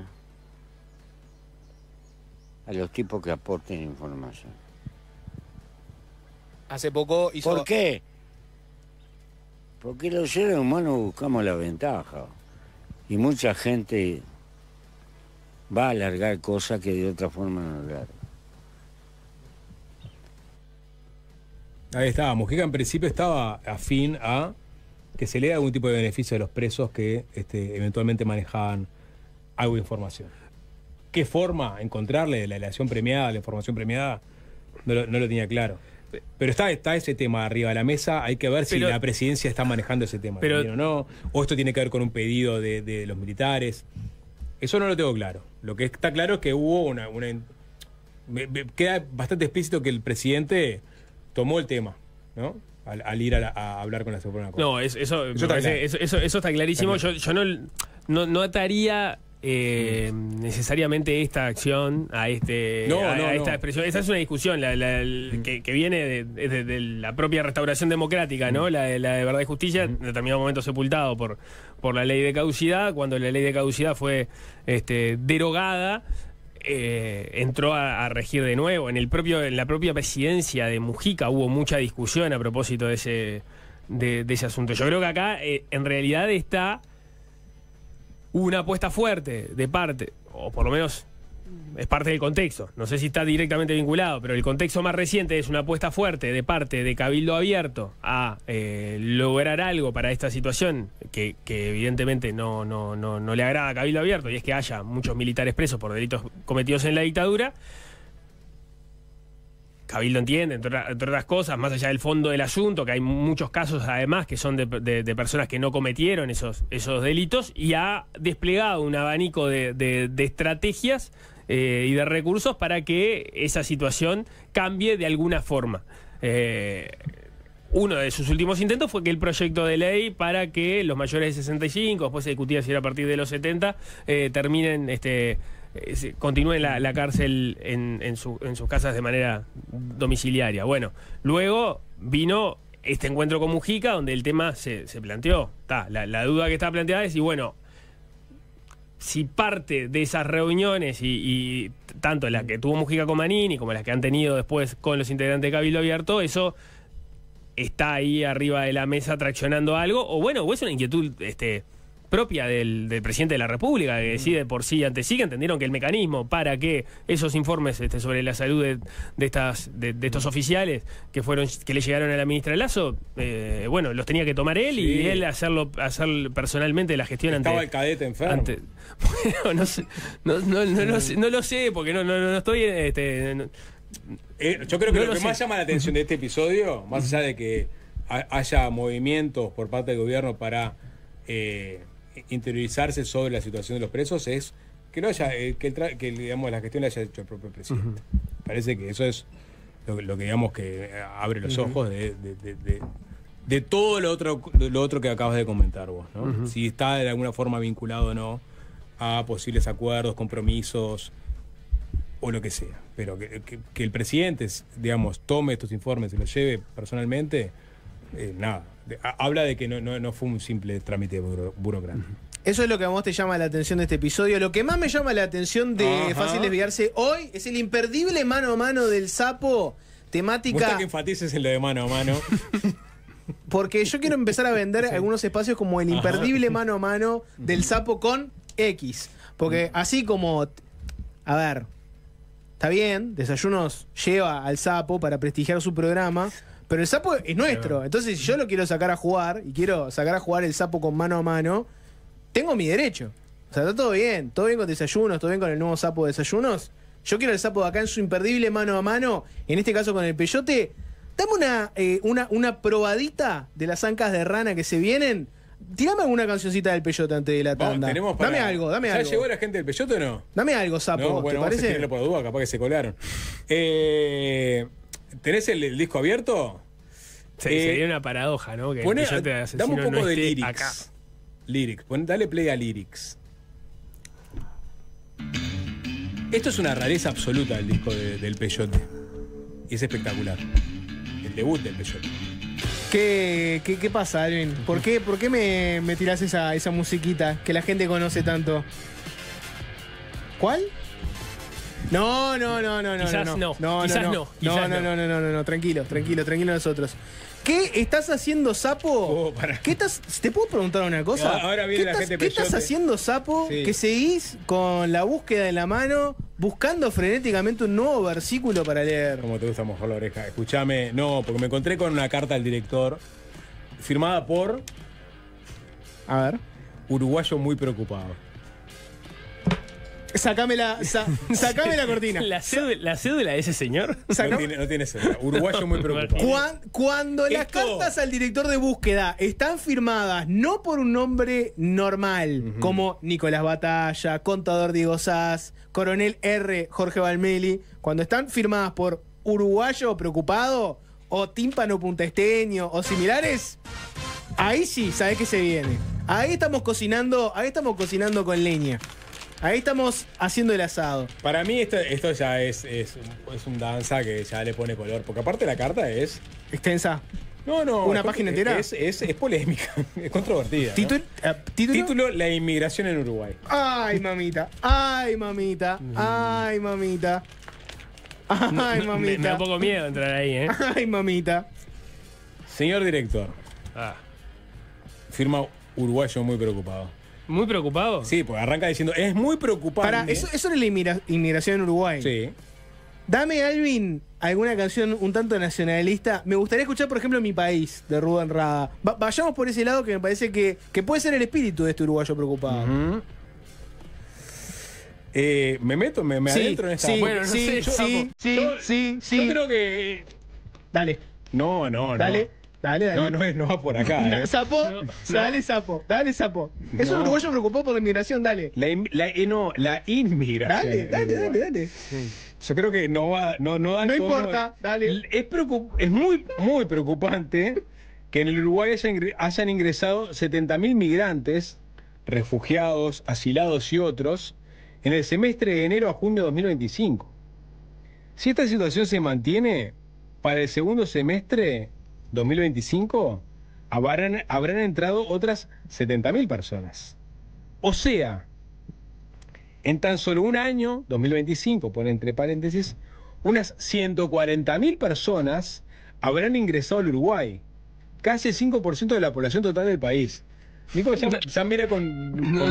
O sea, no estoy comprando los números. Esa teoría del reemplazo que empieza a tejerse con esos números. Se empieza a cambiar la cortina de fondo. No, o sea... Uruguayo preocupado. Nico está preocupado por el manejo, digamos, de la información. Uruguayo preocupado de la información y los números. Pero bueno, yo estoy preocupado por la forma de escribir de esta persona. Sí. Una verdadera, y esto es en itálicas. Itálicas. Una verdadera catástrofe para los uruguayos. Este no es un uruguayo preocupado, es un uruguayo de a pie. Sobre todo teniendo en cuenta la patética situación de extrema pobreza que padece esa gente, principalmente cubanos. Bueno, se metió principalmente cubanos. Le dije. Seguila, Sapo. En efecto, Nico, otra vez haceme el chequeo de la noticia. Información. Dale. En efecto, el 83% son expatriados de Cuba, país que ostenta una escandalosa tasa de indigencia del 89%. Alvin, Gloria Estefan, Cuba Libre. Según el Observatorio Cubano de Derechos Humanos. No es pobreza, que es digna, sino indigencia, con todas las consecuencias nefastas que conlleva la miseria. ¿Sigo? Pero hasta ahí estamos ofreciéndole, estamos tendiéndole una mano a la gente más vulnerable. ¿Qué tiene de malo? Así las cosas. Cabe preguntarse sensatamente, ¿quién pagará los costos de la hecatombe económica para afrontar los gastos que demandará la atención de tales inmigrantes en materia de salud, educación, vivienda, beneficios sociales que otorgan el Ministerio de Desarrollo Social, el Banco de Previsión Social, las intendencias, etcétera? Y podrán desencadenarse otros efectos sociales negativos entre inmensos grupos foráneos. Foráneos. Son decenas de miles. Y la población local uruguaya, cosa que lamentablemente ya ocurre en la actualidad, año 2025. Por ejemplo, los habitantes vernáculos de Santa Rosa, Canelones, se quejan por la basura. O sea, acá estás en la mitad del río, Sapo. O sea, terminalo de cruzar. Sapo, o sea, el argumento es que los cubanos están ensuciando las calles. Bueno, dice... No es un problema para nada uruguayo. Claro, dice la población... Un uruguayo corriendo a un cubano diciéndole ustedes son unos mugrientos. Capítulo aparte. Yo quiero ver si hay otra gente de Santa Rosa que, digamos, que confirma o desmiente lo que dice uruguayo muy preocupado. ¿Vos sospechás que uruguayo muy preocupado es de Santa Rosa? Sí. Los habitantes vernáculos de Santa Rosa, Canelones, es él, se quejan, me quejo, por la basura, el exagerado volumen de la música de los cubanos, listo, los gritos para comunicarse de una esquina a otra, sus bailes en la calle todo el día, etc. Sus bailes en la calle todo el día. Uruguayo preocupado de Santa Rosa, Canelones, no le gusta la música cubana, el volumen que utilizan, ni que griten de una esquina a la otra para comunicarse, y también los tilda de sucios. ¿Te molesta, Sapo, si por un minuto corro por derecha a esta persona? Sí, a ver. ¿Puedo? Viene la prevención. Pero me molesta. ¿Esta persona en qué país vive? Nunca me crucé en mi corta vida, Sapo. Sí. Nunca me crucé con ruidos desmedidos de cubanos. Sí me he cruzado con muchos ruidos desmedidos de uruguayos. Hay un grupo particular de uruguayos que, por ejemplo, son muy afectos al fin de semana a salir con tambores a la calle y a hacer mucho ruido. Y no veo la carta de uruguayo muy preocupado al respecto. Donde Raskel le molesta eso también. Pero no escribió ahora, pero buscar en febrero esa carta y claro, y la pero encontrás. Nico, acá hay una gran hipocresía que es pelear al cubano por por bailar en la calle de manera incesante y no correr la estampa uruguaya que es la cuerda de tambores el fin de semana. Sí. Eso está bien porque es uruguayo. Claro, esto está mal porque es extranjero, ¿no? Si viene uno y me pone esto al palo en la esquina de mi casa, está mal, es la catástrofe. Si escucho tu cara, una hora entera, no, eso está bien porque es nuestro. Sobre todo cuando hacen la segunda ronda a las 12 de la noche, los viernes. ¿Ya estás con la agenda de Viejo Pancho de nuevo? Arriba de las mesas. Nunca la abandonó. Bueno, pero tiene la solución uruguayo preocupado. Claro, esto está mal. Esto está mal. Pero para acá. No, está bien. Listo, ya corrí por derecha al uruguayo muy preocupado. Toda esta problemática, amén de ser nociva para todos, inmigrantes y uruguayos, resulta definitiva e irreversible. ya tiró la toalla. No puede cambiarse en el futuro, por eso no admite error. Es decir, que la llave está... Pone la llave entre comillas. Está ¿en qué está la llave? En la prevención.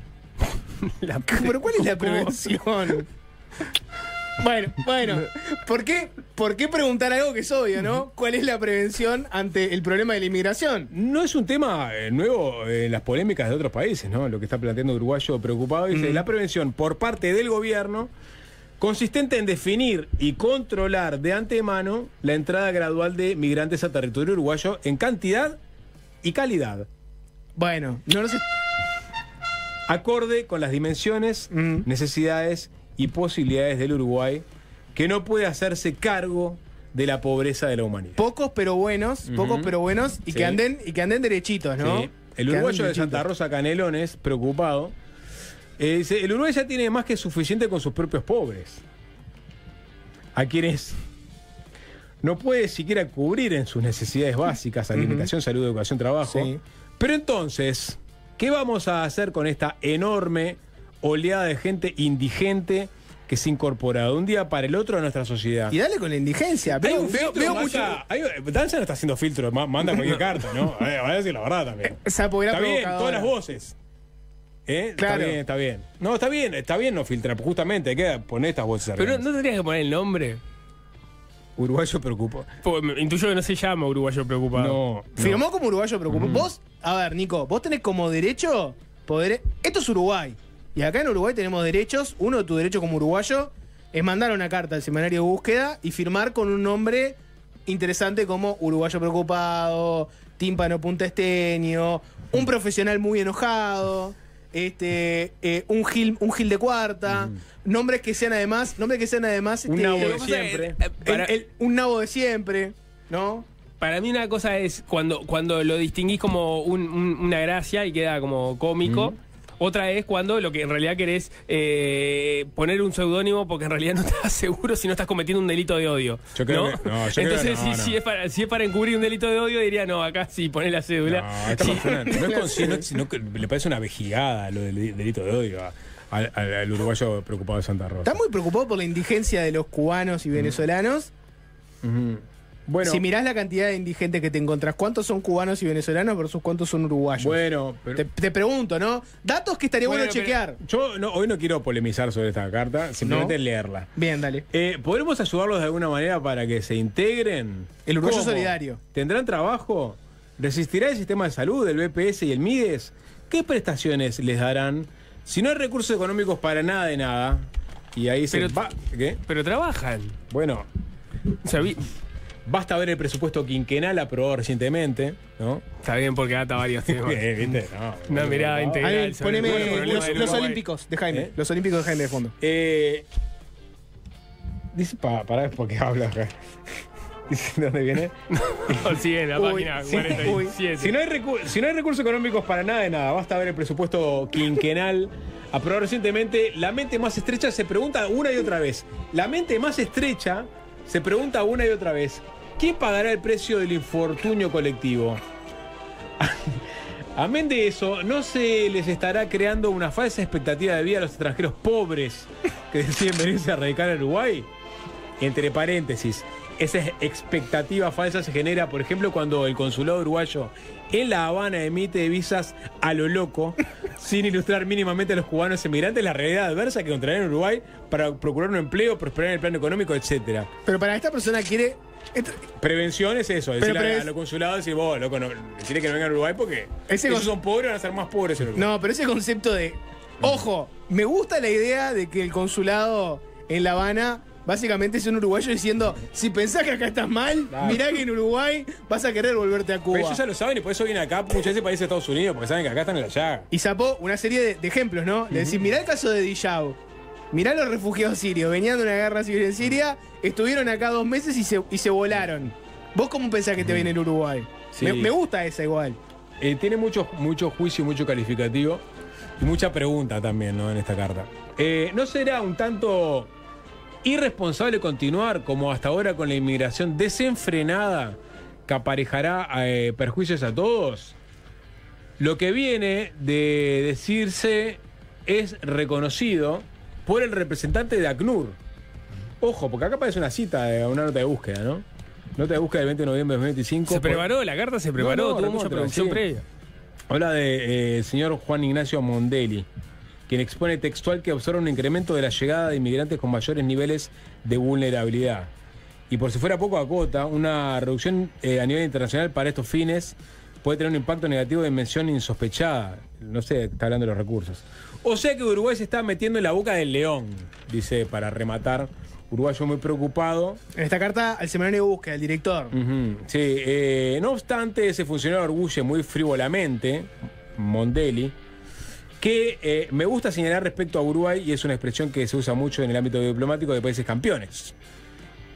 Hablando de Uruguay como un país campeón, Mondelli, y no le gustó nada, Uruguayo muy preocupado, le parece frívolo. Y remato lo que dice Uruguayo muy preocupado. Es una tomadura de pelo que el mismo burócrata internacional señale por un lado que la inmigración descontrolada puede causar estragos, impacto negativo de dimensión insospechada. Ese es el significado de estrago. Y enseguida, luego de semejante y espantoso augurio, este señor diga que le gusta que en el mundillo diplomático coronen a Uruguay como país campeón. Por favor.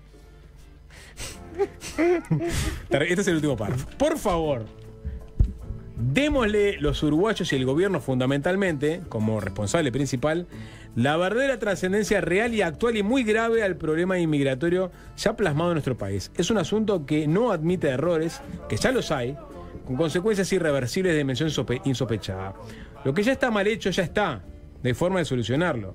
Lo importante es de ahora en más hacia el futuro accionar rápidamente previniendo una inmigración responsable, planificada, controlada, gradual, en sintonía con las dimensiones, necesidades y posibilidades del país. El gobierno, me gusta el remate, el gobierno tiene la palabra, dice Uruguay. Un demócrata. Muy preocupado. ¿Qué opiniones? Yo simplemente quiero dudar de su teoría del reemplazo, de que están llegando básicamente que a 5% por año en 20 años los cubanos nos sustituirían. Eso creo que no es así. Está bien. Sí es verdad que los cubanos junto con los argentinos y los venezolanos son las 3 poblaciones que más recibimos en Uruguay como parte de la migración, pero en general Uruguay, por lo que hemos hablado muchas veces con Pardo, le tirás un opinen y se tiró a la piscina, ¿no? Información y contexto. Todo. La noticia es un Uruguay contexto. es un país que es principalmente de emigración. Y es verdad que ha habido una migración importante en los últimos años, pero en general medio que empata. No es que recibas muchos más migrantes de los uruguayos que vos mandás al mundo. Eso en general no en los últimos 50 años no ha sido así, más allá de que hay momentos puntuales donde, y estos últimos años sí, es verdad, han llegado más venezolanos, cubanos. La gente piensa que hay más porque se gritan de una esquina a la otra y porque hay en la calle. No, ha habido un pequeño aumento de la población migrante en Uruguay. No, lo que sí te dicen es que venía bajando desde lo que fueron las oleadas aquellas de la primera mitad del siglo. la proporción ha ido bajando. En el último censo creo hubo un pequeño repunte de la población no nacida en Uruguay, pero es poco significativo como para suponer que en 20 años no reemplaza. No, lo que sí se dice es que justamente venezolanos y cubanos muchas veces están en trabajo de servicio, de atención al público, de contacto con el público, entonces la gente piensa que la inmigración es mucho más grande de la que realmente es. Pero no es tan así. Estoy chequeando datos, según el censo, el 4% de inmigrantes que han venido todos los años para atrás, no es que son 4 o 5% por año, nada parecido. Claro, era un porcentaje que sí había llegado a ser muy alto. En otra época. Claro, en mitad del siglo XX. Exacto. Y después eso fue bajando porque, claro, aquella gente se fue muriendo y sus descendencias nacían en Uruguay. Pero bueno, lo que sí es verdad es que cambió eso de que dejó de caer y aumentó un poquito. Pero es un poquito. Y después hay toda una discusión sobre si eso es un problema o no es un problema para el Uruguay, porque en realidad con las tendencias demográficas del Uruguay, aprovecho y menciono, hubo, y lo pueden buscar, la consultora Exante hizo un desayuno hace un par de semanas donde presentó datos sobre cómo impacta la tendencia demográfica de Uruguay en el mercado de trabajo, en el crecimiento y sobre todo en las empresas, cómo prepararse para el futuro en relación a eso. Pero parte de lo que se planteaba es, en realidad, la migración también es una oportunidad, porque vos tenés una población que está bajando, que ya, no sé, entre el 2020 y el 2023 tocaste el pico, pasaste los 3,5 millones y empezó a caer. Y te está cayendo, o mejor dicho, todavía te va a crecer durante 10 años la población en edad de trabajar, o sea, entre 18 y 65 años, entiendo. Pero eso dentro de 10 años también va a empezar a caer, y eso es parte de la población que vos necesitas para trabajar y por lo tanto para que el país crezca. No es el único factor de crecimiento, pero es una de las cosas que vos precisás. Y lo que estabas teniendo es menos niños y más personas mayores de 65 años que ya no están en edad de trabajar. Los migrantes te vienen a solucionar eso, porque ellos mismos se convierten en fuente de trabajo y tienen hijos que te ayudan a aumentar. Se reproduce como conejos. Primero está yendo por ese lado. No digo eso. Primero es un rancio que está yendo por ese lado. No, hay una columna de Germán Agosto que respalda todo lo que está diciendo Nico Batalla desde el punto de vista económico, además. El uruguayo preocupado. Pero es Nico tapado. Está claro. No, Nico, lo que pasa es que estás haciendo un alegato muy sesudo y fundamentado, pero es migración. Y el bizarro de Alvin te va cambiando canciones de Buenavista Social Club de fondo. Como Nico defendiendo a los cubanos. Es fenomenal. Está muy bien. Una opinión. Los ahorros que está haciendo primaria, salió la noticia el otro día. Los ahorros que se hace primaria por la baja de la matrícula en primaria. Ahí tenés un efecto, Nico, que dice que los cubanos se yo no dije pero Sapo, en toda era existe un uruguayo preocupado. En toda era hay una persona que dice no. O sea, la inmigración siempre está bien hasta que te toca a vos. O sea, en toda era que hubo una inmigración de algún grupo, siempre aparece alguien diciendo no. La puerta hay que cerrarla ahora. Todo lo que vino atrás está impecable, pero lo que están viniendo ahora, no, es absolutamente incompatible.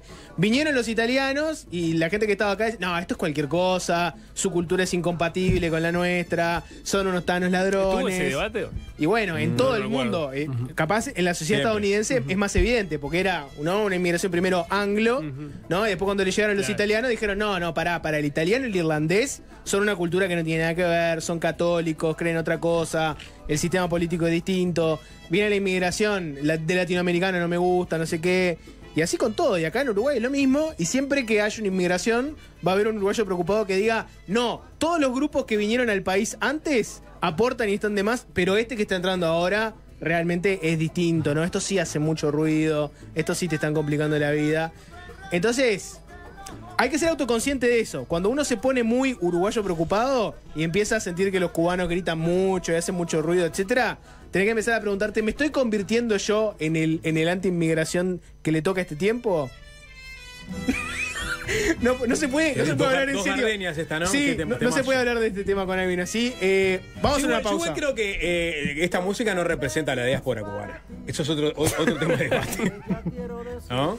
Esta es la música for sport, ¿no? de Hollywood, de Cuba. Con Ray Cooder y cómo se llamaba Wim Wenders, ¿no? Hizo la película o no. No sé, ni por tú. Me vi la última película de Wim Wenders. Mañana podemos comentar. ¿O no? Perfectamente. Lo que vos quieras. Pausita, Sapo. Estamos esperando a Peyote, Están en el camino. Ya van a venir. Ya la escuchamos entera esta canción. El que canta es el grado 5 de la Facultad de Ciencias Sociales, Carlos Casacuberta. Hoy jubilado. Hoy jubilado. Yo no soy más profesor. ¿No sos más profesor? No. ¿Y qué sos? Soy ser humano. ¿Ser humano? No, soy músico. Bien. Pero, digamos, mi relación de trabajo con la docencia terminó. ¿Terminó cuándo? En 2024. 2024. Mirá, porque qué impresionante, no sabía Te eso. impresioné. Me impresionaste. Bueno. El ex grado 5 de la Facultad de Ciencias Sociales, entonces, Carlos Casacuberta. También conocido por algunos como uno de los integrantes del Peyote Asesino. Así que formalmente, buenas tardes, Carlos Casacuberta. Claro, y en esa capacidad es que me presento hoy ante ti, Diego. Exactamente. A ver, Carlos, vamos a ir por la básica, que es el Peyote Asesino. Primero que nada, toca este sábado en la sala del Museo de Carnaval. Sí. La excusa son los 30 años del primer disco del Peyote Asesino, que tiene una edición en vinilo salida del horno, con un trabajo de Julio Berta en la mezcla, la remezcla. No es remezcla, es remaster. Es remaster. Remasterización, o sea, afecta los elementos de la dinámica, de los volúmenes, de las cosas, pero no por separado, pero sí tiene sentido, digamos, la dinámica y se mete también con los graves, los agudos. Porque cuando es mezcla es porque tenés las pistas por separado. Y eso en no este existe. caso, ya el máster es el máster mezclado. Sí. Por Luis Restucia, nada más ni nada menos. Las pistas no existen, o sea, no existen las pistas por separado. ¿Sí? No estoy seguro, ¿No seguro? Pienso que habría que ver, porque mucho de esto fue para Los Ángeles. Claro. Algunos temas de este disco, El Peyote Asesino, fueron para Terraja. De manera que algo fue para allá, pero no sé si todo, y era un medio digital, pero precario. Eran unos cassettes que eran originalmente para video, que se llamaban ADAT. Y eran muchos, ¿no? No me acuerdo, que eran como si fueran 8 o 16, un número par, pero muy alto. Entonces, la verdad que no sé si está en los multipistas. A ver, hay muchas formas por donde entrarle a este disco, que es lo más importante de la historia del rock uruguayo. Pero como arrancamos por Lyrics, que es esta canción que para mí es una rareza, pero es un temazo. Muchas gracias. Es un temazo y te tiene a vos como protagonista cantando en una onda, no sé en qué onda es, pero estás en otro viaje en paralelo a lo que era el Peyote, cantando en inglés. ¿Venías de Londres o habías estado en Londres estudiando? Esto tiene vínculo con una música que escuchábamos mucho con el Santulo, que era Michael Franti. Era un rapero intelectual, negro. Y esto tiene mucho que ver con su decir, que era una manera de hacer un rap acústico y como muy relajado y muy centrado como en la fonética y en la cosa vocal. Obviamente yo un atrevido, ¿no? Porque era parte de un chiquilín, pero iba por ese lado, y la letra yo la tenía hecha en forma totalmente independiente. Llegamos al estudio y había como algo que iba a ocurrir que no ocurrió. Alguien que no llegó, alguien que no pudo, no se formó la sesión que estaba definida, y estábamos Juan y yo. Y entonces el tema nació ahí. Juan tenía esa base de guitarra con el bajo un poco más grave, viste, que suena como más un pique parecido al de Tanta Parla, que eso es muy común en el Peyote, traer pedazos de otro tema y mezclarlos. Y fue dándose así, se fue construyendo, y en pocas horas, con Luis Restucia en los controles, se fue formando esta canción. La historia cuenta que estaban moviendo el demo que habían grabado, el demo estaba muy bueno, la banda ya se estaba haciendo como, digamos, un nombre, Y estaban para grabar un disco y Tabaré Couto, creo que fue, le dijo, hay un concurso en el programa Control Remoto de Canal 10, que conducía Carbone, que tenía como premio, entre otras cosas, horas de estudio, instrumentos, y dijeron, capaz que es una vía formal de llegar al disco. Y así llegaron al disco, efectivamente, y terminaron en el estudio del Cordón, era el estudio del Cordón de Restucia. Sí, se fue subiendo de categoría el proyecto y fue sumando horas. Porque ganaron el concurso. El concurso lo ganamos, recibimos las guitarras, esas y las vendimos, recibimos las horas de estudio, pusimos más plata y lo que en principio iba a ser una edición en cassette se transformó en una edición en CD y lo que iba a ser una edición por un sello pequeño, indie, que se llamaba Monitor, al final se transformó en una edición de Orfeo respaldada por Carbone. En aquella época también estaba Andrés Sanabria, eran como los que movían esa línea de Orfeo, ¿no? Entonces, eso en los últimos meses del año 95, como muy bien está contado en este libro que escribió Pablo Esmirlián. Exactamente, porque grabamos en varios meses y pudimos agregar horas de estudio y pudimos hacerlo con un nivel técnico envidiable y con una persona que es clave en la historia de la música popular de Uruguay, como es Luis Restucia, ¿no? Sí, como decíamos antes de arrancar, la gente lo tiene asociado a 2 discos míticos de Jaime, que son el Siempre son las 4 y el Medio Campo, pero venía del palo del rock también y pasaba música en la década del 70, o sea, era una persona que estaba muy cultivada en ese aspecto. ¿No? Podrían parecer 2 mundos que chocaban, pero en realidad era del palo. Sí, yo creo que había prejuicios, por lo menos de parte nuestra, y fueron cayendo, aparte al calor de la personalidad de Luis, ¿no? Porque Luis era una persona extraordinariamente amable para conversar, para dialogar, para ponernos de acuerdo con las cosas, para proponer, para encontrar soluciones para las cosas. Entonces, nosotros veníamos con toda digamos, los juguetes de la nueva manera de hacer música digital. Teníamos algunos temas que tenían secuencias programadas, electrónicas, como el caso de Elemental, que era un tema que nació en la compu, que tenía una base de máquina de ritmo. O teníamos algunas ideas respecto a los samples, a agregar sonidos encontrados, sonidos que tomábamos de acá y de allá, a veces reconocidos, a veces no, insertados en la mezcla. Pero bueno, en lo principal fue una grabación lineal como las de antes, donde se apretaba rec y tenías que estar bastante bien ensayado y tenías unas cuantas tomas para hacer las bases y después las sobregrabaciones de las guitarras, las voces. Fue una grabación al viejo estilo, ¿no? En el estudio. Ahí está. En ese sentido, con esos agregados y con esas cosas de hacer collage, de introducir elementos de audio que nosotros teníamos, que uno de los principales que lideraba esto era Daniel Benia, que conseguía pedazos de audio de la radio, grabaciones raras de películas, ¿no? Oigan, miserables criaturas, vengan por mí. Pero esas cosas. Porque ahí estamos escuchando Elemental por abajo, ahora nos vamos a traer porque esta canción también medio que define tu personalidad dentro del peyote, cuando incorporás ese alter ego o esa alternancia con Elemental, que es Santulo, ¿no? Sí, ellos pensaban que yo iba a cantar, ¿viste? Porque el Santulo me conocía, compartimos la secundaria con el Santulo y había un murito donde la gente llevaba guitarras y tocaba canciones de rock, ¿viste? Las canciones de los 70, de The Who. Y yo era gritón y cantaba alto y con voz aguda, ¿no? Y el Santulo pensó que de repente yo iba a cantar, pero lo que realmente pasó en el peyote fue la creación como de 2 voces raperas.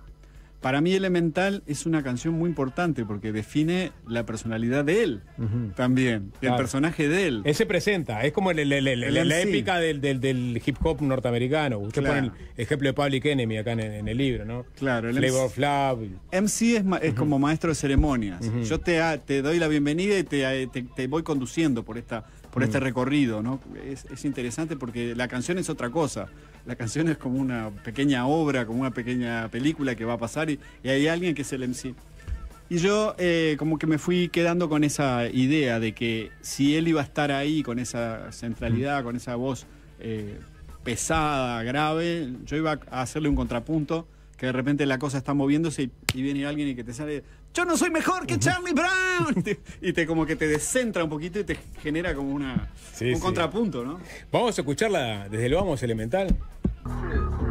Esta es la carta de presentación del Peyote Asesino, elemental, me parece, junto con el Peyote Asesino en la canción propiamente dicha, que tiene que ver también con las formas en que se hacía hip hop en la época, ¿no? Había ciertas formas que tenían que ver con el personaje que vos decías que se presentaba, o la banda haciendo un enunciado. El MC es como el maestro de ceremonias, es como que te doy la bienvenida a este show, es como que entras en un mundo particular, ¿no? Y te voy a guiar, y voy a ir presentando las cosas que pasan.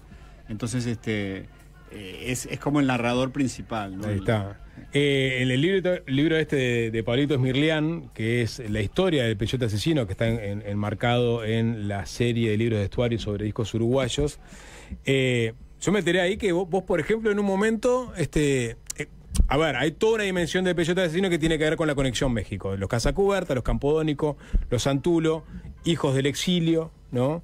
Y en algún momento cruzaron vidas allá o acá, ¿no? En tu caso, a Fernando lo conocías de allá, lo conociste acá, a Juan lo conocías de allá, lo conociste acá. ¿Cómo fue la historia? Sí, a todos los conocía en distintos grados. Las diferencias de edad de 4 o 5 años eran muy importantes en ese momento, ¿no?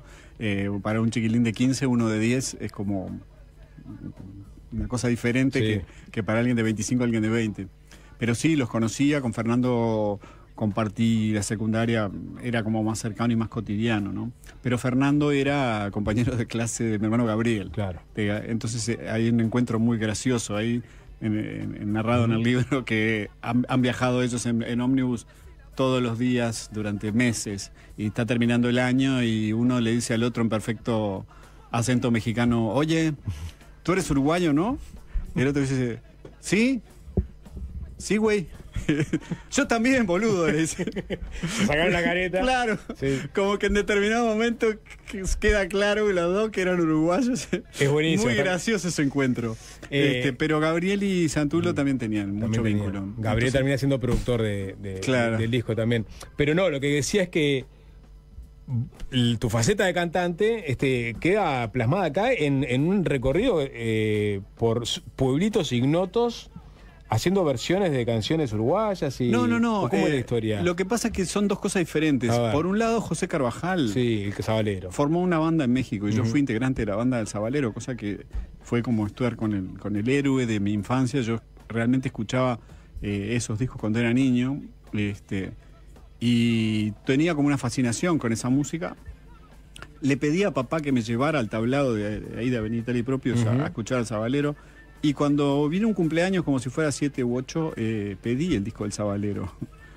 Así que uno de los primeros objetos de los que fui dueño fue ese disco Canto Popular de José Carvajal, porque ya no te digo ni cuándo. O sea, Villa Pancha la conoces desde... Sí.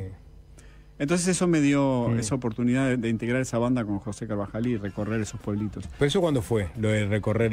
En México, poner en el año 80. Año 80. ¿Y vos tocando el bajo? ¿Qué hacías? Tocando el bajo. Sí. Y después, bueno, el ambiente uruguayo... Pará, ¿viviste la ruta con el Sabalero en México? Sí, tremendo. Delirio. Era una persona de un afecto total y me trataba de una forma completamente paternal, y me cuidaba y me preservaba y teníamos charlas, ¿viste? Me enseñaba cosas de la vida que iban desde de contarme anécdotas hasta enseñarme a amasar tortas fritas, no sé, era una cosa era un vínculo muy afectuoso. El Sabalero era una persona extraordinaria. Increíble. Sí. José Carvajal. Entonces, bueno, había como un ambiente uruguayo, había un ambiente cultural, porque había muchos integrantes, por ejemplo, los olimareños estaban en México, Alfredo Citarrosa estaba en México, el Teatro El Galpón, los padres de Juan Campodónico eran el director y actriz teatral del Galpón, entonces el Galpón tenía una actividad teatral, tenía una salita, ponían obras, había como un ambiente de la colectividad uruguaya, digamos, políticamente activada, antidictadura, izquierda, de exiliados, bastante activo. Entonces, en ese contexto se tocaban y se conocían las canciones, el canto popular, los casetitos famosos que mandaban los parientes y los amigos como para decir: oh, mirá que acá hay música, yo qué sé, ¿no? Y ahí conocíamos esas canciones. Y entonces en ese contexto yo tocaba la guitarra y qué sé yo, era como una cosa colectiva en la cual me podía haber encontrado con Juan. Ahí está. en el Teatro Galpón, poner en la guitarreada. Y seguramente se cruzaron. Sí. Después pasó tiempo, al regreso a Uruguay, como que el Peyote transita más por la amistad de Juan y de Fernando. Juan y Fernando viven esa posadolescencia juntos, y entonces entran como en una amistad melómana. Claro, y la manija de armar una banda, como el lugar. De armar una banda y de escuchar discos. De decir, mirá, yo tengo vos tenés este otro, y copiámelo en cassette, y no sé qué. Los viajes al Chuy, a comprar discos, a comprar vinilos, ¿no? Toda la influencia del rock brasilero, del rock argentino, de Sumo, de Titás, de las bandas como Titás, Le Chiao. Eso está como muy metido en el origen del Peyote. Eso está contado ahí también. Sí, que el origen es como una especie de... es una cosa bien propia del Peyote porque todos cuentan distinto el origen del Peyote. Por eso, y Pablito se ocupa de contar todas las versiones posibles de la génesis del Peyote. Una es a propósito de un tema de ultraje a rigor. ¿Verdad? Que tienen la famosa canción esa de vamos a invadir su playa, pero en realidad es otra canción. Dicen, esto es una pedorrada. Si esta gente vende disco, nosotros tenemos que hacer una banda. Bueno, pero es como más que como... Es la actitud. Claro, es como una autoestima. Es decir, bueno, yo también puedo, ¿no? Sí. Yo también puedo. No porque esto está tan malo que cualquiera puede, ¿no? Sino decir, bueno, me tengo fe y lo hago. Sí.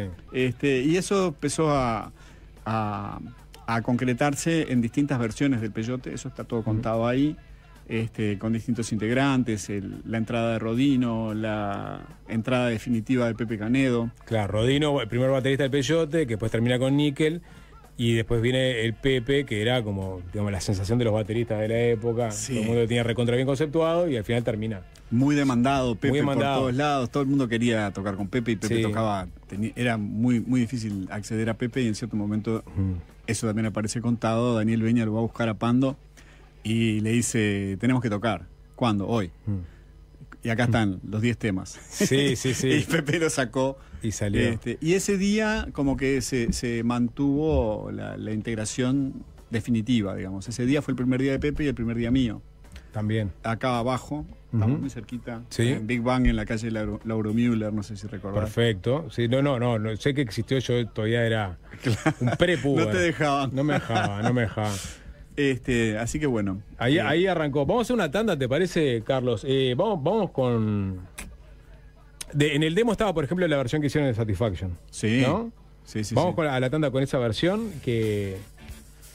¿Qué onda esta versión de Satisfaction? Había una de Devo de Satisfaction también. Sí, ¿no? Esto viene de una banda brasilera de Fala.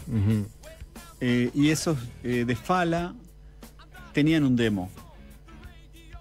Y ese demo vino a manos de Juan y Fernando. Y entonces ese demo venía más por el lado de las teclas y de las máquinas. Entonces como que Juan tradujo eso a la guitarra eléctrica. Y hicimos esta versión como más pesada, más... pero es una versión de Fala electrificada y pesadeada, digamos. Está, pero con groove también, Claro. Acá adentro.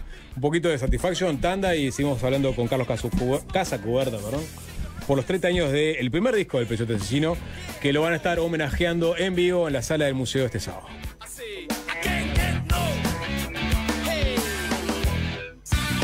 Qué temazo que es este. Todos Muertos es el disco debut del Peyote Asesino, que está cumpliendo 30 años. Tiene una edición en vinilo. Y ahora estamos entendiendo que también en las plataformas está el remasterizado, Carlos. Claro, esto que estamos oyendo tiene el remaster de Julio Berta también.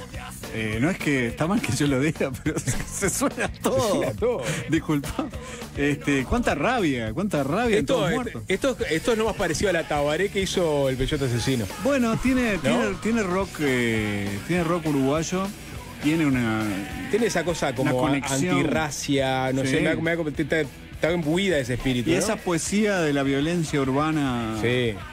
Ahí Juan estaba contando el otro día, ¿no? Que a él y a Santuro les tocó una racia por nada, ¿viste? Estando al pedo ahí en la... Por ir a las maquinitas, ¿viste? Claro. Que era un pasatiempo totalmente trivial, contra la pared y a la comisaría. Lleve. Y acá pero parece, sí, tal cual, va por ahí. Porque, ¿y dónde estaba ese melting point entre el rap y el metal y acá el punk, ¿no? ¿De dónde viene esto? ¿Curtían mí- Biohazard? ¿Curtían como esas bandas como que estaban en este trillo o era una cosa que le salía a ustedes? Para mí estaba en la cabeza de Juan y de Fernando. Sí. ¿Verdad? Esos mundos. Esos mundos convivían y ese mundo como del hardcore, de las bandas neoyorquinas, de la experiencia de Fernando que justo había estado viajando, había estado tratando de hacer pie un poco en México, después otro poco en Nueva York, y esa cosa de venirse con, no sé, 15, data, sí. 20 discos, 25 discos, no sé. Claro, que era un toco, porque aparte de una selección Abajo del afinada. brazo, claro. Sí.